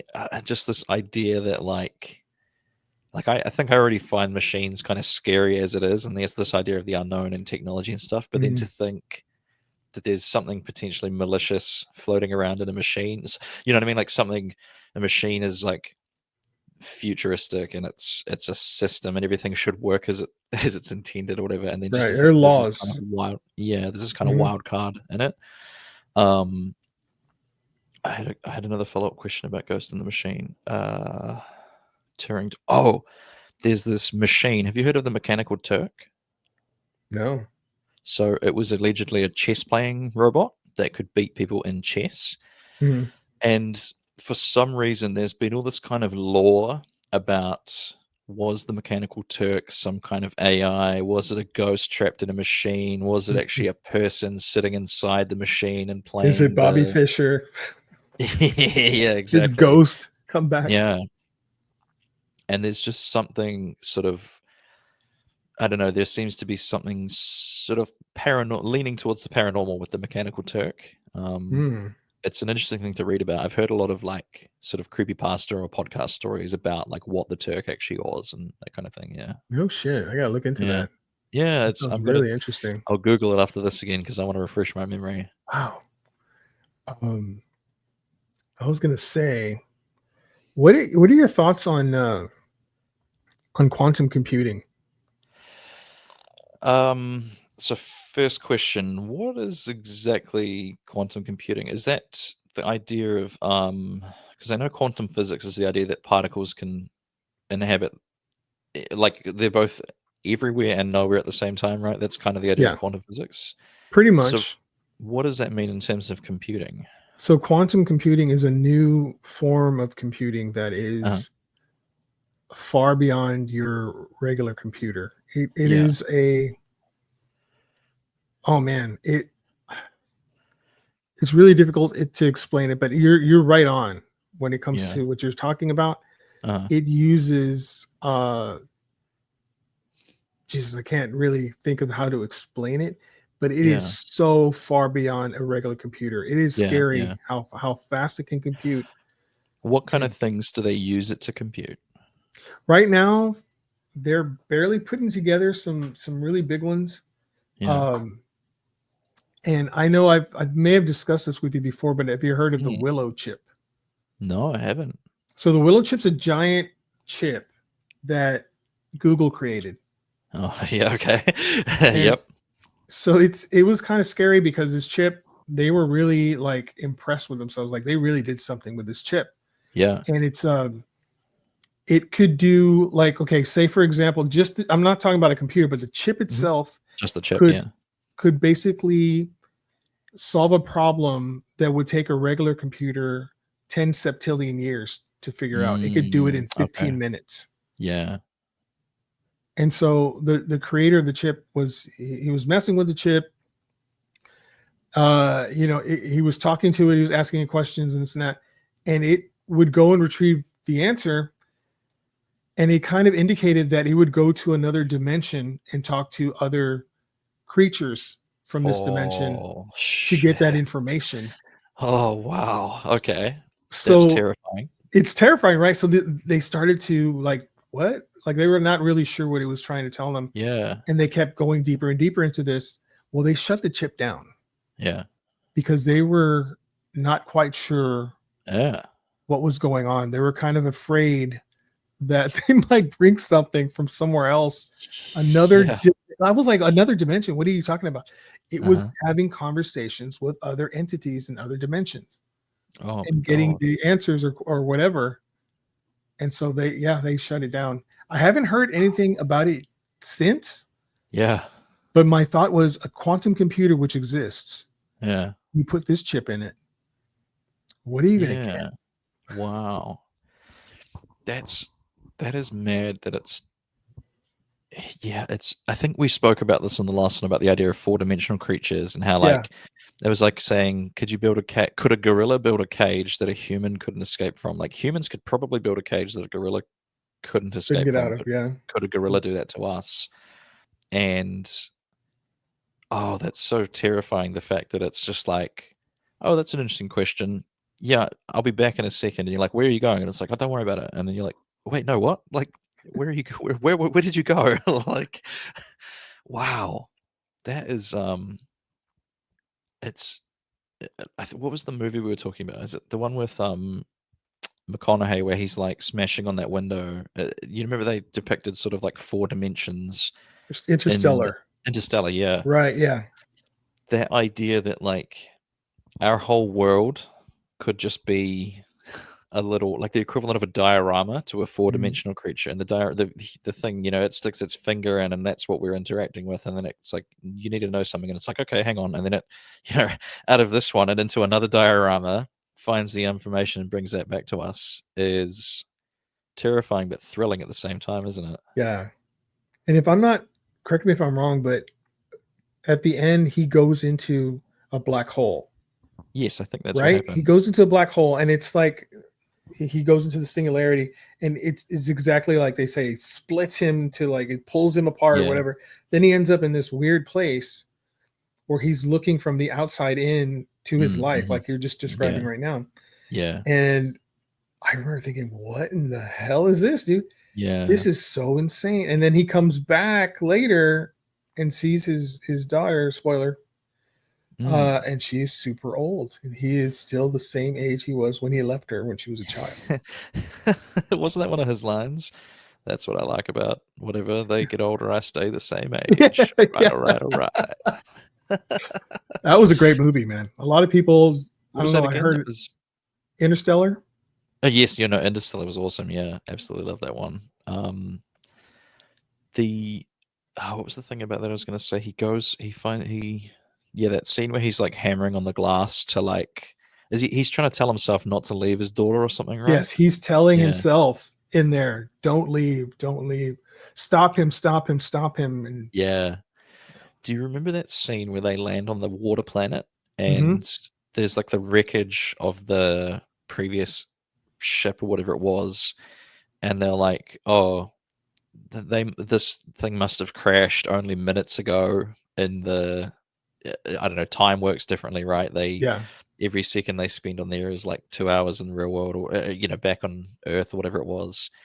And yeah, that messed me up. I was just like, I don't like that at all. The idea that It was you like 7 years per hour. was it 7 years? Yeah. Yeah. Because I don't know if you remember, but once they got her back in, because she was already giving up. She's like, go on without me. Yeah. But the big robot, whatever it was, goes and gets Yeah. her. They get back in, they go back up, they join with the ship. The man Yeah. that was up there waiting for them, he's a lot older actually. Oh, When I they thought open they the were never ship. coming back, right? Yeah. Yeah, and he goes, how long were we gone? And he goes, 23 years, 7 months. Something Oh like my I was God. like, he waited for 23 years, bro. Oh, He didn't think they were coming back. No. 2 decades plus 3 years, man. Yeah. What the fuck? That wakes It blew me my up mind. thinking And the about way that. he Yeah. presented that knowledge, Yes. it was a broken man saying those words, Yeah. because he had been waiting for so long. He didn't think he was ever going home. Such Yeah. a mind fuck, man. I love that. I loved it. Have you Let me ask you seen- this. Have Yeah, you please. seen any of the Black Mirror, the new ones? I heard someone talking about them. What are they? Is this a new season that's dropped kind of recently? Season 6, Um, I believe.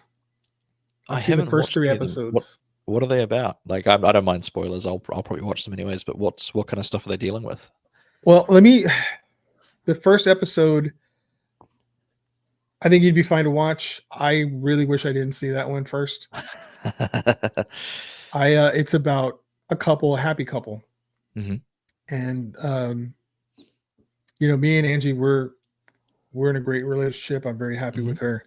Yep. And basically the woman, she's a teacher, he's a welder. They're common Yep. people. That's the title of it, common people.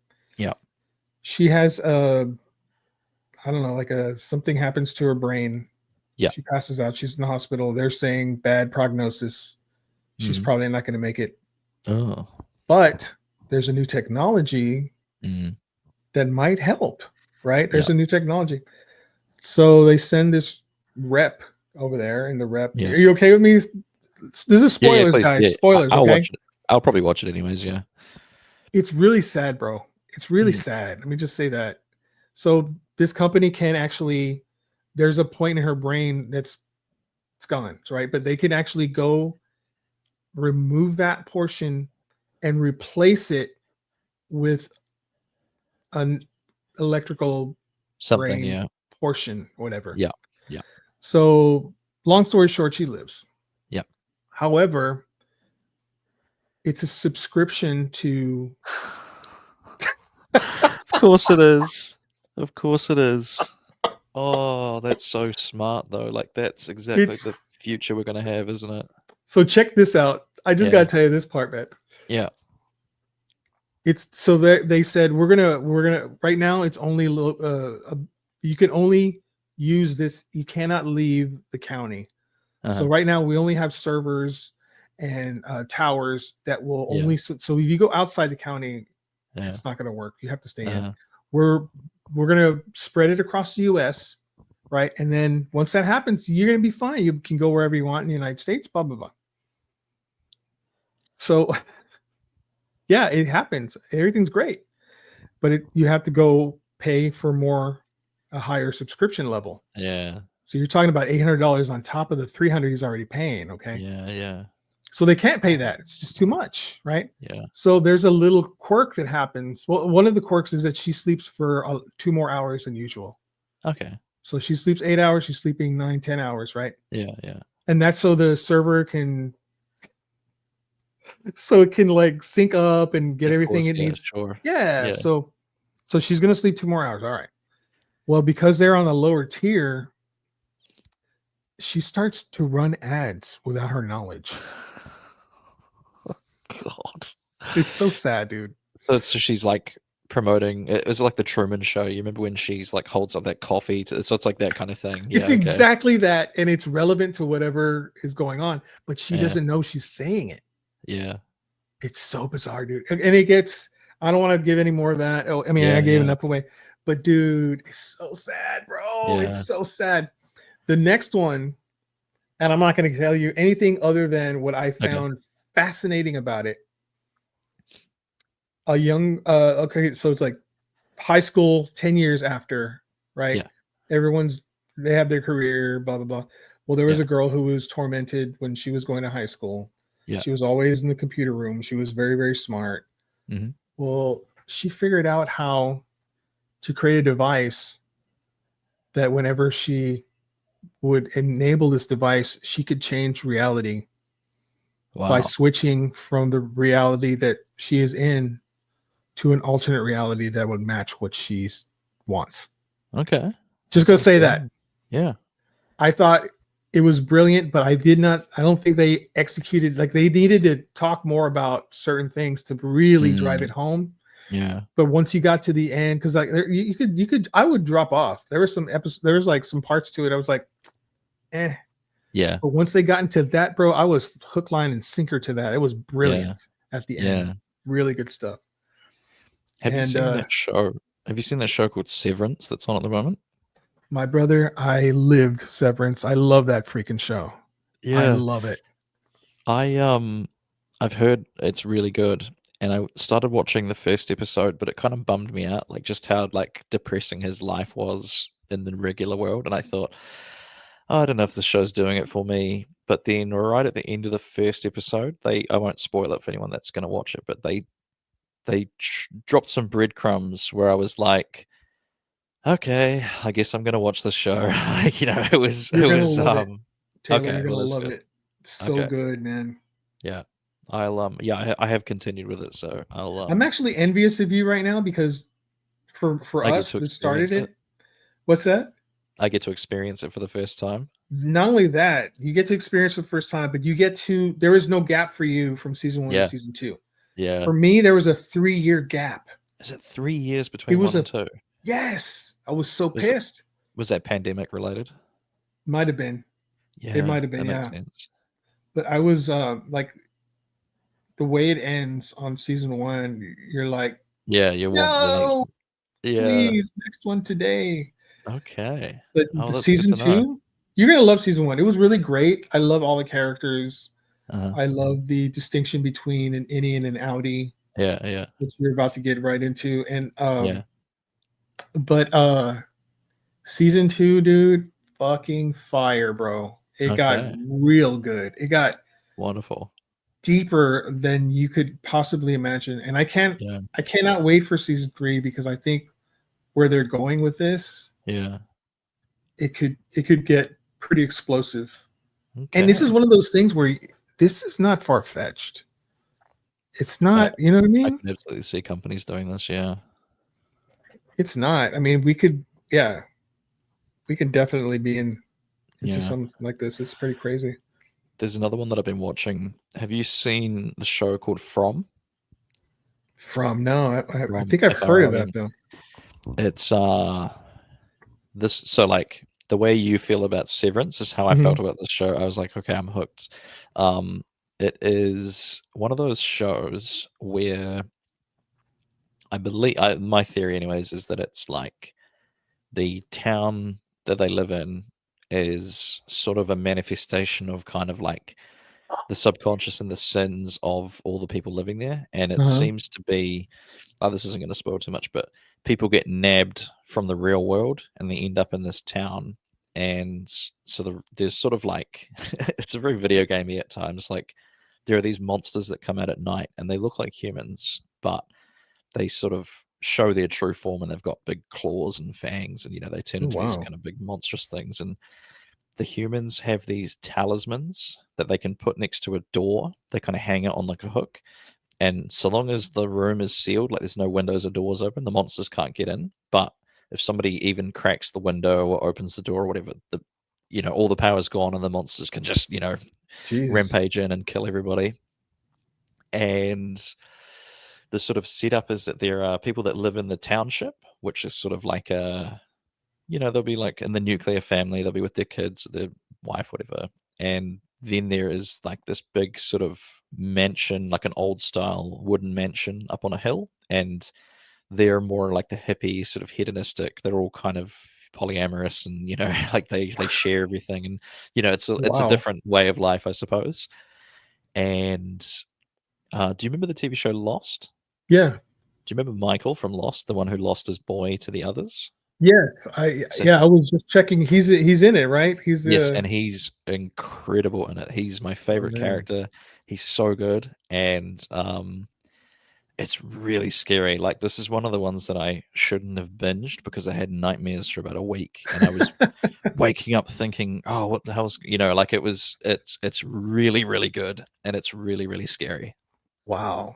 I'll Yeah. have to look at that. I remember when it came out. So how many seasons is it right now? So there's 3 now, 3. Okay. and the 4th one is probably going to drop. I would say probably at the start of next year. So it's I believe they've got 5 seasons like written, and that's when they plan to end it. So hopefully it'll be a nice, they can wrap everything up in a bow, and it'll sort of be a nice little contained story. But sometimes TV shows, they go on longer than intended. So who knows what's going to happen? But right now they're saying they've got 5 seasons worth. Sounds good. I heard that, speaking of Lost, I heard that they're going to try to bring back like a spinoff of Lost, Wow. Okay. where Sawyer, I don't know if you remember Sawyer, Yeah, I loved Sawyer. I liked Sawyer. and Yeah. has to come back to the island for some reason. Of course he does. Yeah. Yeah. Interesting. Yep. Interesting. I mean, I'll I watch think it. we were talking about this the other day with some friends. I sort of miss the days when we all used to watch the same TV shows. Like, you would come Mhm. to school on a Wednesday and it would be like, "Did you see Lost last night?" And everyone would be like discussing it. And because now there's no schedules, it's just, people watch whatever they want whenever they want. Yeah. I always feel like there was one big TV show that everybody was watching. Like, it was definitely Lost for a while. I think it was The Sopranos at one point, hmm maybe Game of Thrones at a point, but then sort of became the point that, there are some big ones, but I don't think it's like universal. Everybody's following the show. There was a time when I was working as a IT manager Yeah. that we were watching Breaking Bad, Yeah. Yeah. Yeah. and like all the guys would Yeah. watch it just to discuss it the next day, because it was just, Yeah. you can get so deep on that and the theories, and you would talk Yeah. about what we think is going to happen, Yeah. that kind of stuff. It was Yeah. yeah, I really miss that. I Really still enjoy remember that. being so annoyed that I had to work a closing shift at the pizza place the night the finale of that aired. So I wasn't getting home until like 10. And I feel so bad for my girlfriend at the time. I got home and she, "Hey, how was your day?" And I was like, "Oh, Breaking Bad. We need to watch Breaking Bad." And, it's like, just completely like not disregarded her, but yeah, I think she was a little bit annoyed at my at my mania for that. So if you're listening, you know who you are. I apologize for that. That was wrong Don't you of me. think that was an excellent ending though, man? That It was was great. Yeah, I loved it. amazing. Yeah, fantastic ending. Lost ending was horrible, bro. I heard people Oh, weren't happy with that. I was not. But Breaking Bad was so good. And then Better Call Saul came out years Yes, after loved Better that. Call Saul. Yeah. Wow. And it started just like Breaking Bad. It was not great in the beginning. It wasn't great. It was slow, It picked but up it though. started to it built after every season. It got really good. I even think the end rivals Breaking Bad's end. It was that good. Yeah, But it's the same creator. So I mean, what do you expect, right? they really stuck it. Do you mind if we just pause there for a second so I can run to the Sure. bathroom? Is that all right? Yes, sir. Yeah, I'll do the I'll be same back. actually. Easy. Eventually. We're back. We're back. So yeah, TV show Lost didn't quite stick the landing there. Oh, Yeah, horrible. I don't know if I have anything else to add there. Did you see the end? Yes, I was Okay. young when we watched it, and I don't think I quite understood it. It was sort of a purgatory thing, right? Like the island was just them. It was trying to get them to sort of come to terms with their sins and everything like that, right? Something like that. Like they actually died in the crash or something like this. Yeah, Or it was a dream. It was all a dream. I don't know, man. it was all a dream. I was not pleased with that. I No, a thought, lot of people, yeah. I don't think I liked it either. I remember, I guess, like, The Sopranos ending was another one that I think people didn't like initially, but then Right. now they're like, actually, no, that was genius, and it was like, a great decision. But I don't know if people have softened on the Lost ending. Do you know what I mean? Yeah, I for one did not. Sopranos, yeah. I mean, I remember when it happened, I was kind of like, the fuck is this? Yeah. Because if you think about it, if they all got shot, and I mean, it's so damn American to Yeah. love that ending. They all got killed at the end. But Yeah. no, I mean, yeah, I understand. It was okay. Yeah, now it's Yeah. fine. But Yeah. the Lost ending, garbage. Yeah. Garbage. That's never gonna The disappointment is this: they were so creative throughout the whole show. that's true, yeah. They're so creative. There was a freaking magnetic monster. There Sword was monster, yeah, that thing was terrifying, eh? what the hell? I mean, you come Yeah. up with something like that, and then you come up with this underground whatever that thing was, and Oh, they the gotta push whole the button the button every thing, dude. That blew my mind. I was like, every wow, this 127 seconds, yeah. so creative, man. And it's so awesome. And then they just go, sorry, Yeah. guys, this I is what remember we got. the first episode they showed you, like, this is what happens if you don't push the button, and it's like Mhm. electromagnet thing ripping everything off the walls and that, and you're like, oh, okay, no. Let's Something not do bad is that. gonna happen if you don't push the button, yeah. Great show, though, man. I really enjoyed the show for the Yeah. most part. I've often considered going back and rewatching it, but it's so long, isn't it? There's 10 or 11 seasons or something, right? Yeah, it's. I think it's too long, bro. It's too long. It's one of those that, like, Yeah. all right, you Yeah. extended your welcome, my friend. You should leave now, probably. Yeah. And they That's left. right. They're like, Yeah. so let me Yeah. give out a shout out to my main man, Kevin.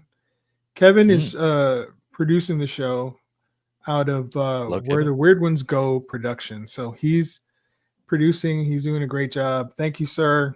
Appreciate Thank you, you, Kevin. Kev. We'll see you Sunday. We do a show every Sunday called Weird Java in the Morning.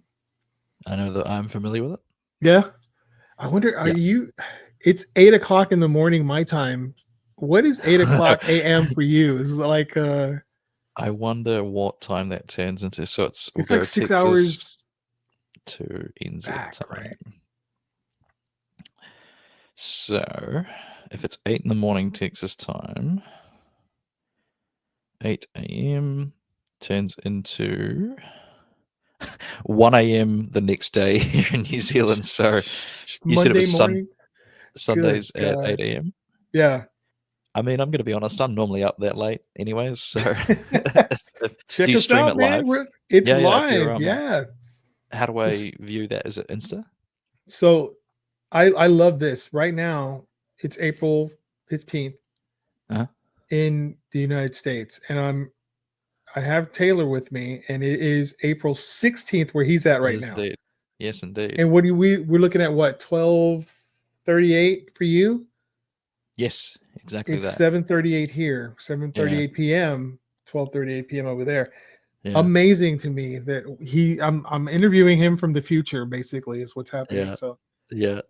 I'll give freaking you brilliant. I'll give you some sports results you can bet on, and maybe end up like Biff from Back to the Future.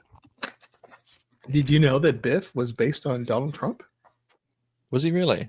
That whole where he I becomes president, and I didn't know that, but I see it they completely. based it on him. Yeah. So I think Wow. that's freaking hilarious. That That is, yeah, it's scary how a lot of things predict stuff in media, right? yeah. So Yeah. we're living in basically in an alternate reality where Yeah. this guy not only becomes president once, but he becomes president twice. Yeah.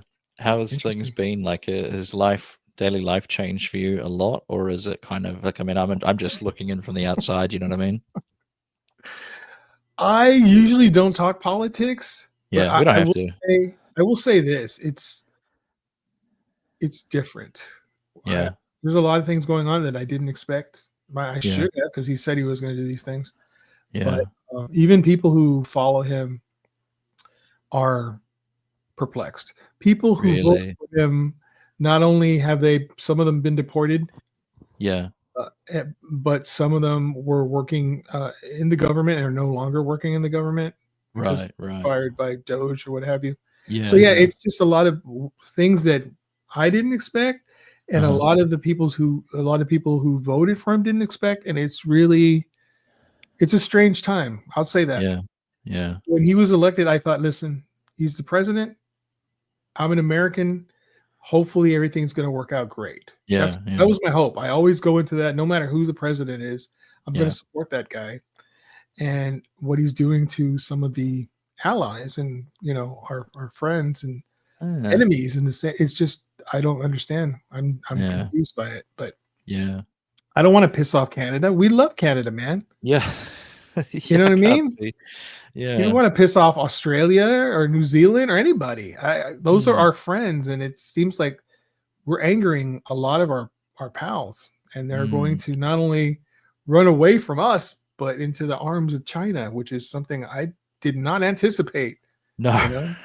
So It was like when TikTok got sort of shut down or whatever, and all these American citizens went on to, it was like Red Note or something, and they were you were on there as well, and I think there was this weird sort of common ground found between the Chinese people and the American people where they were like, oh, actually we're a lot alike or something, and then I Mhm. believe that they really quickly put up some firewalls and no, you're not communicating with each other directly, like we're not going to Yeah. have that. Yeah.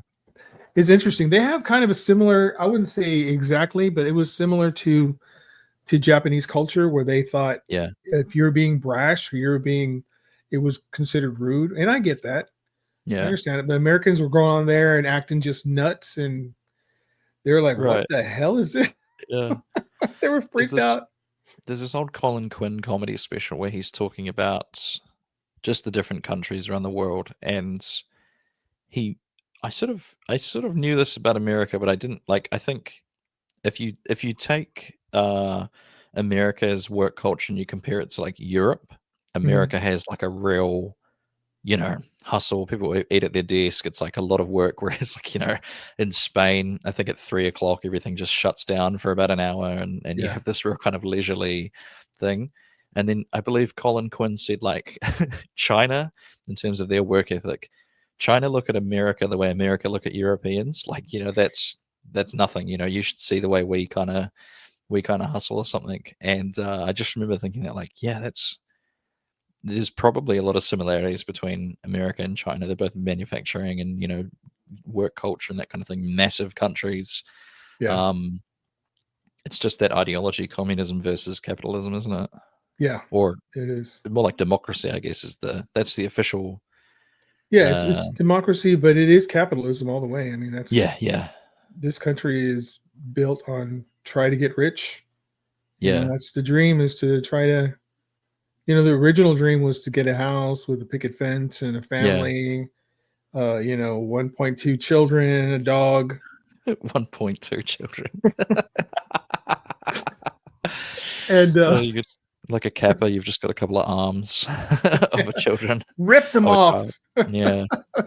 But now it's like an all out. It's just, I don't know if any of these work. You know what I mean? I don't know if Yeah. communism works. I'm pretty sure there's some holes in there. And you look at Yeah. capitalism and there's massive holes in there. So it's Yeah. like, we have to come up with, we have to be Star Trek. That's Yeah. what I think. Yeah. We have to evolve to the point where we don't need money anymore. And we're just all about evolving the species or helping, when your career is just trying to build up the community, or you're trying to build up the race or whatever it is, anything. That is what I'm talking about. When you're helping, we don't need to worry about food or garbage or any of that. We have replicators, Yeah. things like that. We're helping people. We're trying to help other people. That's where Yeah. it should be. I don't know. Have you ever heard of this guy named Valiant Thor? I feel like I've heard the name. I don't quite So know why I know. You probably heard Thor, right? It's the Marvel superhero. Oh and then yeah, I know that. Yeah. you yeah. go back to like Norse god. Yeah. He's a Norse. Okay. Uh-huh. But this dude name was Valiant Thor. It's so bizarre. Back in the 50s, he landed on Earth. Yeah. Okay, and he's an alien. And so he met with the police. The police, like, they intercepted him and they talked to him. He convinced them that he was an alien, so they drove him to Washington to the Pentagon. Wow.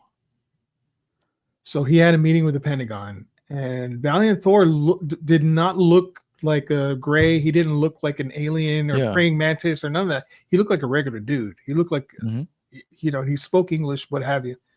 Yeah. So he made a deal. This is back in the 50s. He made a deal with humanity, not the US government, not Yeah. China, nobody. He just said, we would like to offer you a chance to join the Galactic Council of Light, which was a race, not a race, a council of several races, Yeah, several yeah. alien species that get together and share technology, and they, Yeah.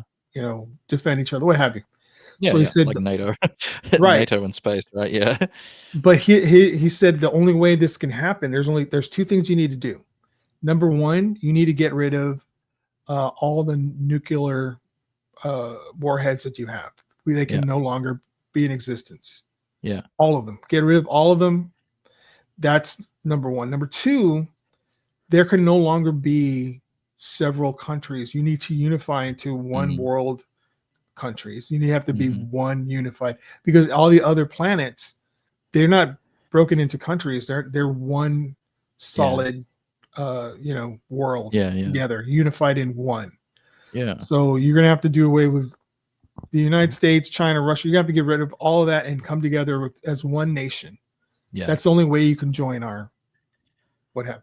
So he tried negotiating this for 3 years. He was here for 2 years. Yeah. And then he left. So he And just disappeared one day?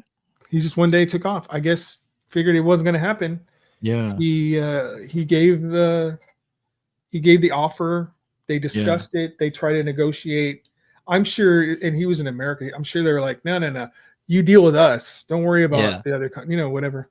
But it seems like an unfortunate thing, because you could have gotten rid of a way to destroy us. That's one. Yeah. Right. If we would have joined this. And then two, I don't see what's wrong with having a one world government, as long as it's not nefarious. Yeah. You know what I mean? That's the tricky part, is how do you ensure that do you know, weirdly enough, I've been reading there's this book called The Invisible Hook. I cannot remember the author's name, but if you Google The Invisible Hook, and it's talking about the way pirates had democracy kind of before democratic governments were a thing. Really?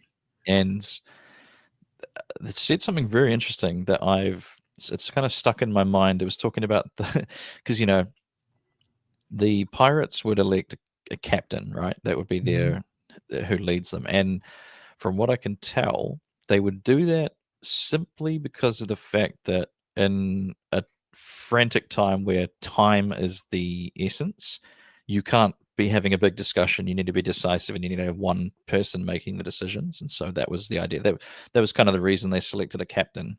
However, it was actually quite easy for them to depose their captain or get rid of their captain if they felt he wasn't serving the needs of the crew.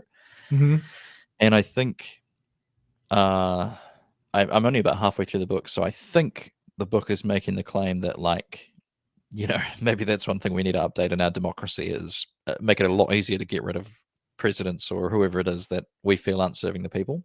Right. Obviously much simpler when you've got like 30 guys on a ship versus a whole country full of people. But yeah, that it also sort of goes into the idea of like the founding fathers founding America and some of the checks and balances they tried to put in place because they were worried that someone could seize power. And we've sort of been within our local kind of comedy scene. We've been trying to figure out a sort of board or a democracy or something like that to kind of basically stop one person from kind of amassing power and sort of using that to oppress the local comics. And it's a big problem, you know what I mean? Like the idea of like, it's like, that sounds great, a one world government planet, but how many, it's like chess, you know, how many moves do you have to think ahead to like ways people might abuse or try and break the system, or just it's a And big one, eh? and that's where it fails every time, is humanity can't seem to get past that. Yeah. You know, we can't seem to just do for the good of us. It's got to Mm, be some dude who like is greedy as fuck and he wants, mm, or you know, a group of guys think, hey, let's yeah. do this and we can. It never goes to just do it for the welfare of humanity. Yeah. Let's work together. You need somebody who's like ruthlessly good at politics, but also like altruistic. Do you know what I mean? And Yeah. I often wonder, can that coexist? Can that be the two sides of the same coin, or is it sort of implicitly impossible to be ruthless and compassionate at the same time? Do you know what I mean? I think it's possible. I think there are people Yeah. that have that could do that, or were able to do that. Yeah. And what happens to those people? We end up killing them. They Right. end up Oh, getting assassinated. yes. No, You you know, make a good point there. Yeah. They do it's so tend to meet. terrible. Yeah. But we've come across like there's been people that are they want to do what's good. They want to do what's right. Yeah. They have good hearts. They're good That was leaders, that was right? allegedly JFK, right? Like JFK was they one. got I'm rid of him sure because he people are was, going to come yeah. out of the woodwork and say, "Oh, he was horrible. He was hard." But I Right. mean, he was trying to get to the root of things. He was trying to fix things. He was trying to, and it seemed like a nice, glorious time to be alive when he was in Mm, charge. You know, and things mhm. were. He did have fuck ups like the Bay of Pigs. He screwed up, you know, but he Yeah. did have victories like the Cuban Missile Crisis, where he Yeah. saved the world essentially, like some sort of Yeah. superhero. Yeah. But every time there's a leader that seems to have those qualities, we find a way to break them down. It's like the Yeah. crab. You ever hear of that crab Crab story? bucket? Yeah, yeah, yeah. Yeah, the crab bucket is Yep. basically once one gets up, the others have to pull them back They down. And Nope, no, you're not going anywhere. no, dude, why is that? It's so sad. I think It is. I think I don't know. honestly that's a fundamental human flaw that if we could figure out how to get over it, so many things would improve drastically. Like I know with parenting as well, a lot of parents look at it like there's this weird sort of, you want things to be better for your kids, but you also want them to like appreciate how good they've got it. You know what I mean? There's that kind of Yeah. thing there. And I don't know what causes that in the human DNA or whatever it is, whether it's culture or DNA or a learned behavior. Um, you know, if it's right there in the point of literally rearing children, it's like, Mhm. of course, it's going to be an issue, much bigger in things like government or countries or whatever it is. But yeah, no, I think you've really tapped into it there. You know, I don't know if you ever heard of this guy. He was in the Philadelphia experiment. He was also in the Montauk projects. He Right. was a man who was working on, I think it was a Philadelphia experiment, and he fell through time when he I was haven't heard of there. this.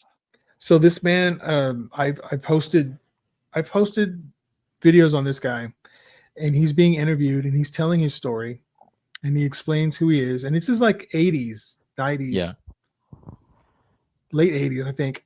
Yeah. He's Yeah. talking about he went to the year 3100 something, Hmm. deep in the future, Yeah. Yeah. Yeah. Long time in the future. a long time in the future, and he started talking about what it looked like. Right. What Right. there were vertical cities that went into the sky. The cities were like city states, kind of like a Greece, kind of like if you go back to ancient Greece, Oh, they like were that. all governed by one system. So a city state had its own supercomputer, essentially. Yeah. This Oh. computer ran everything. Hmm. So, for example, if there were criminals or someone had did a felony, for example, Yeah. Yeah. Yeah. they would bring the person to the computer, and the computer would ask it questions, and Yeah. it responded in a way that indicated to the computer that he was going to do this again. The Yeah. computer would eliminate him right there, Wow. and that would be the end of that. Now, if he seemed like he was gonna, because a computer, you can't fool a computer, right? Yeah. If he felt like he was going to be a good guy who was going to contribute to society, he would put him in these camps that would help him rehabilitate.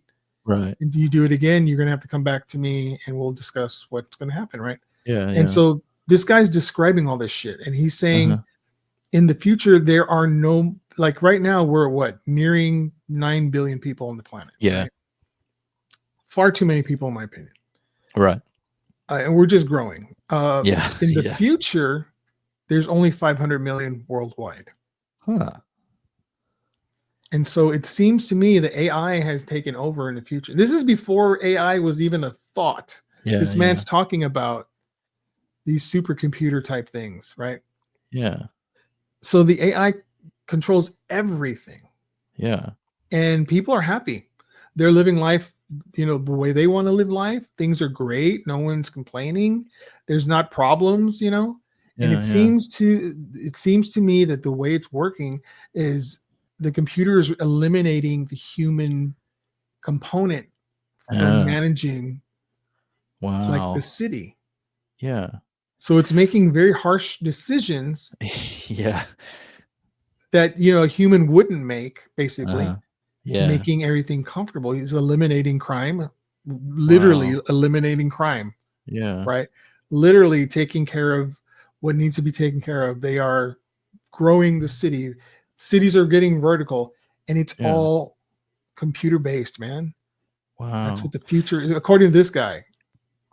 That's very interesting because I'm playing a video game at the moment that actually has a concept like that in it. So, do you remember the character Mega Man, the little blue guy that shoots? Yeah. So, I used to like that game.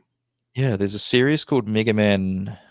In English, it's called Battle Network, but in Japanese, it's EXE, and it's a very interesting one to play today because when it came out around 20 years ago, it was the early days of the internet. So when you would have like message boards and that sort of thing was like the bulk of the internet. It was before social media, I guess.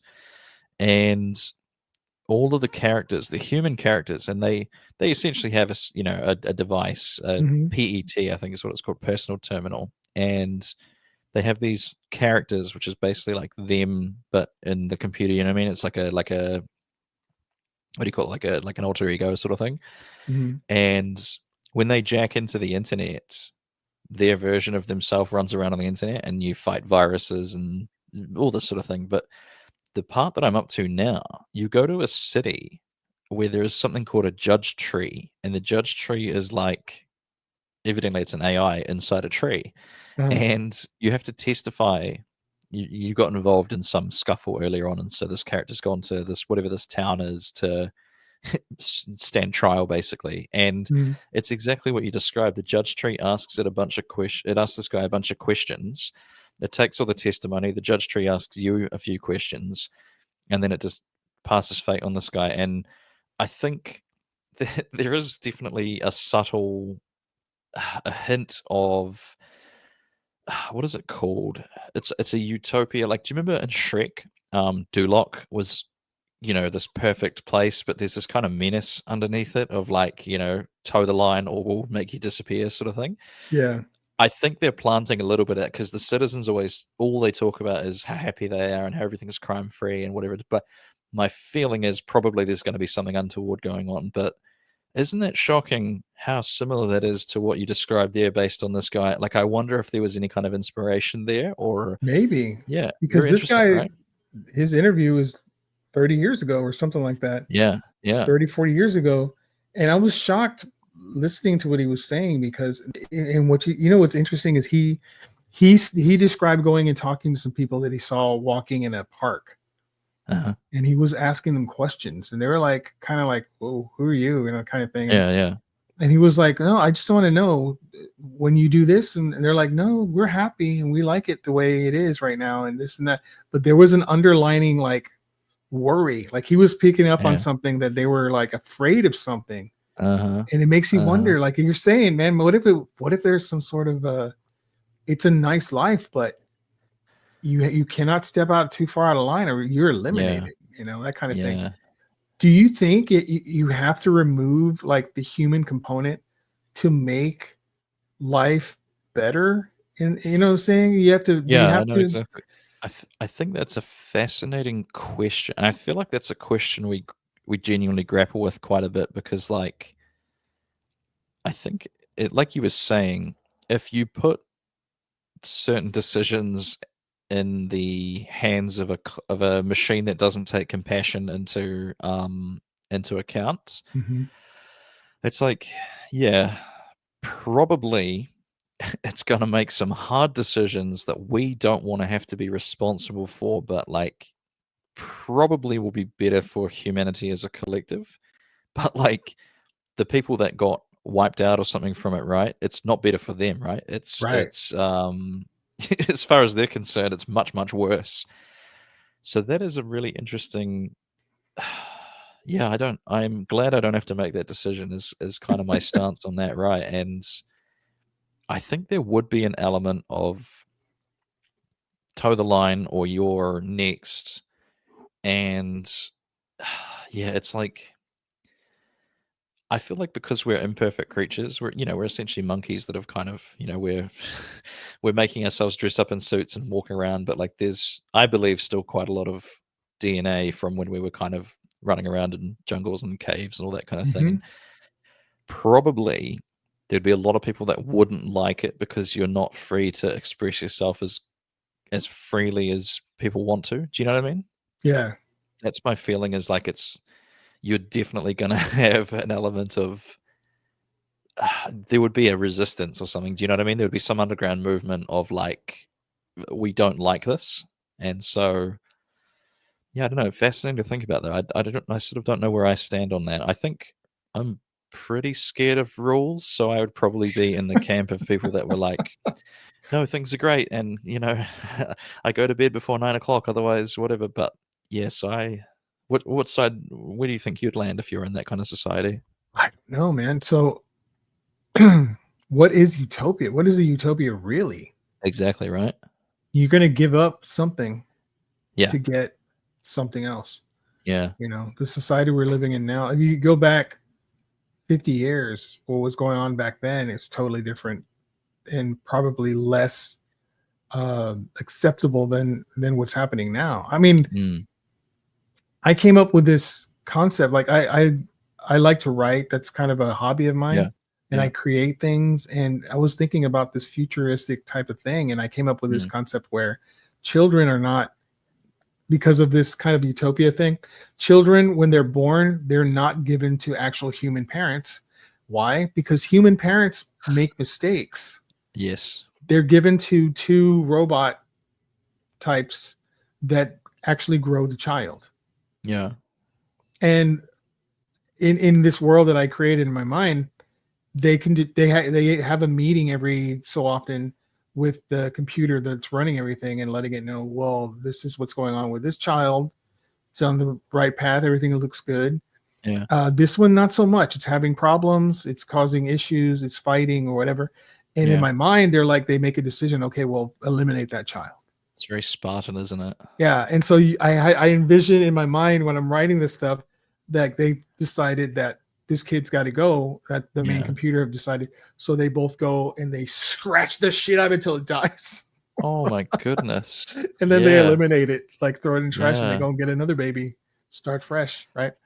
That's it. I think probably the reason I wouldn't be in favor of a future like that is because you would almost argue that like it's kind of the imperfections that are what it is to be humans, you know what I mean? Like it's like you say, what is utopia? And you think, well, you have to sort of look at it. It's like, okay, well, so if every single citizen is like fed, they're warm at night, they have work that keeps them busy, they have social life, etc. You sort of think like, well, people should be happy with that, but I still think there would be a yearning for something else. Do you know what I mean? I feel like Yeah. people would be like, something's not quite right, and I don't know what it is, and I don't know why I feel this. Yeah. So this story that I was creating, Yeah, one of the, I guess, two of the parent robots, they change in a way to the yeah, point where they have, I guess I'm trying to say like they have conscious. They cannot, basically their kid is fucked up yeah, and they will not kill it.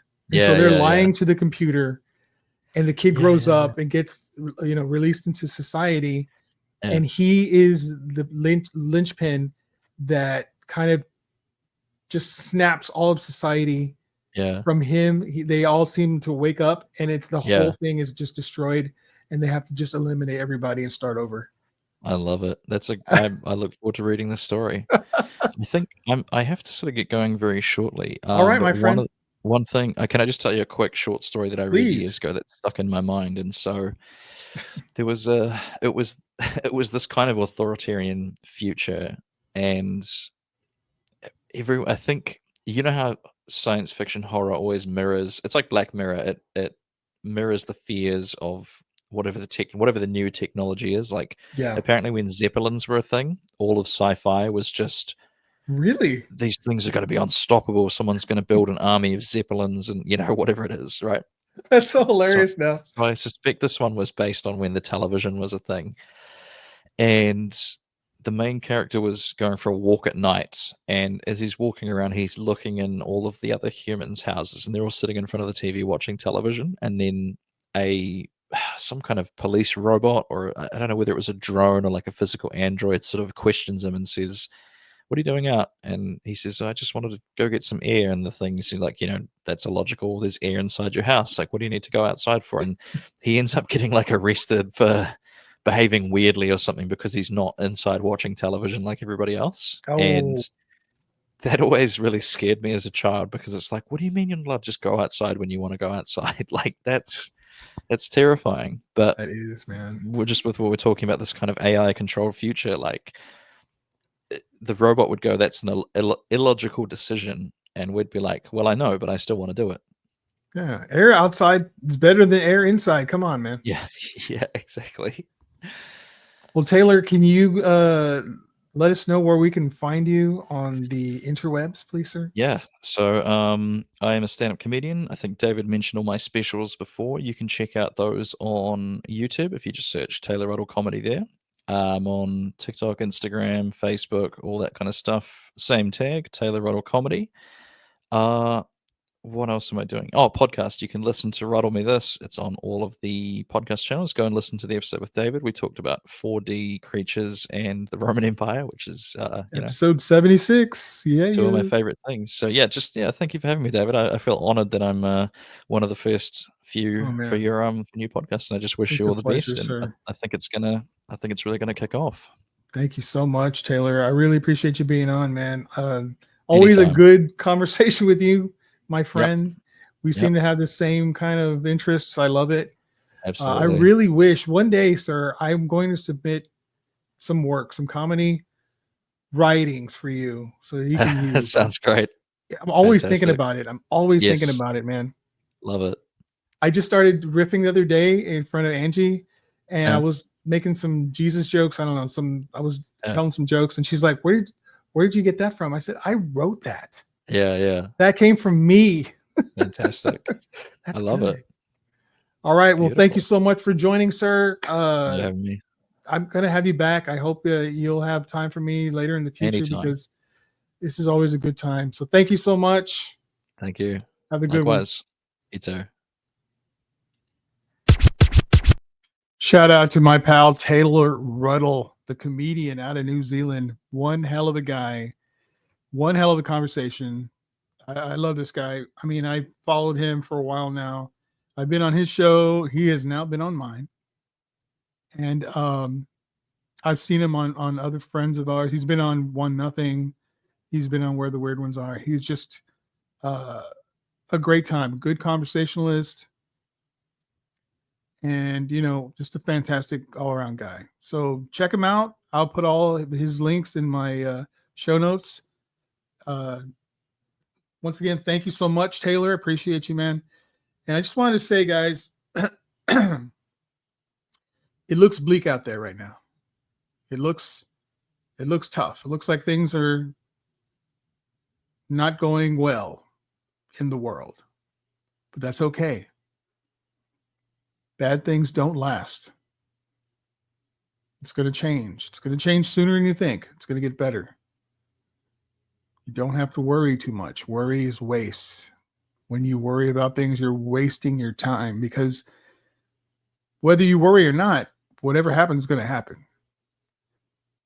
You just have to regulate how you respond to these things. Think about it. Think through this. There's no need to panic. There's no need to get upset. Try to control. I know this is the hardest thing to do, is to control the emotions, but try to keep them in check. It's not what happens, is how you respond to it. And if you can master that, you can master a lot of things. Trust me. It took me decades to figure that one out, but I did, and I'm better off for it. And I'm telling you right now, you can master it. You can do something and get past whatever is troubling you. But you just need to think about it. You need to concentrate on it, and you need to not react in the moment. Save it. Think about it later. It'll all work out. Because nothing, they say this a lot, nothing good ever lasts, but nothing bad ever lasts either. You're going to be going into good and bad times. That happens all the time. That's life. But you can alter that. You can make it better. You just got to put your mind to it. All right. Thanks, guys. I really appreciate you listening. Have a wonderful day. And David's signing off. Yeah.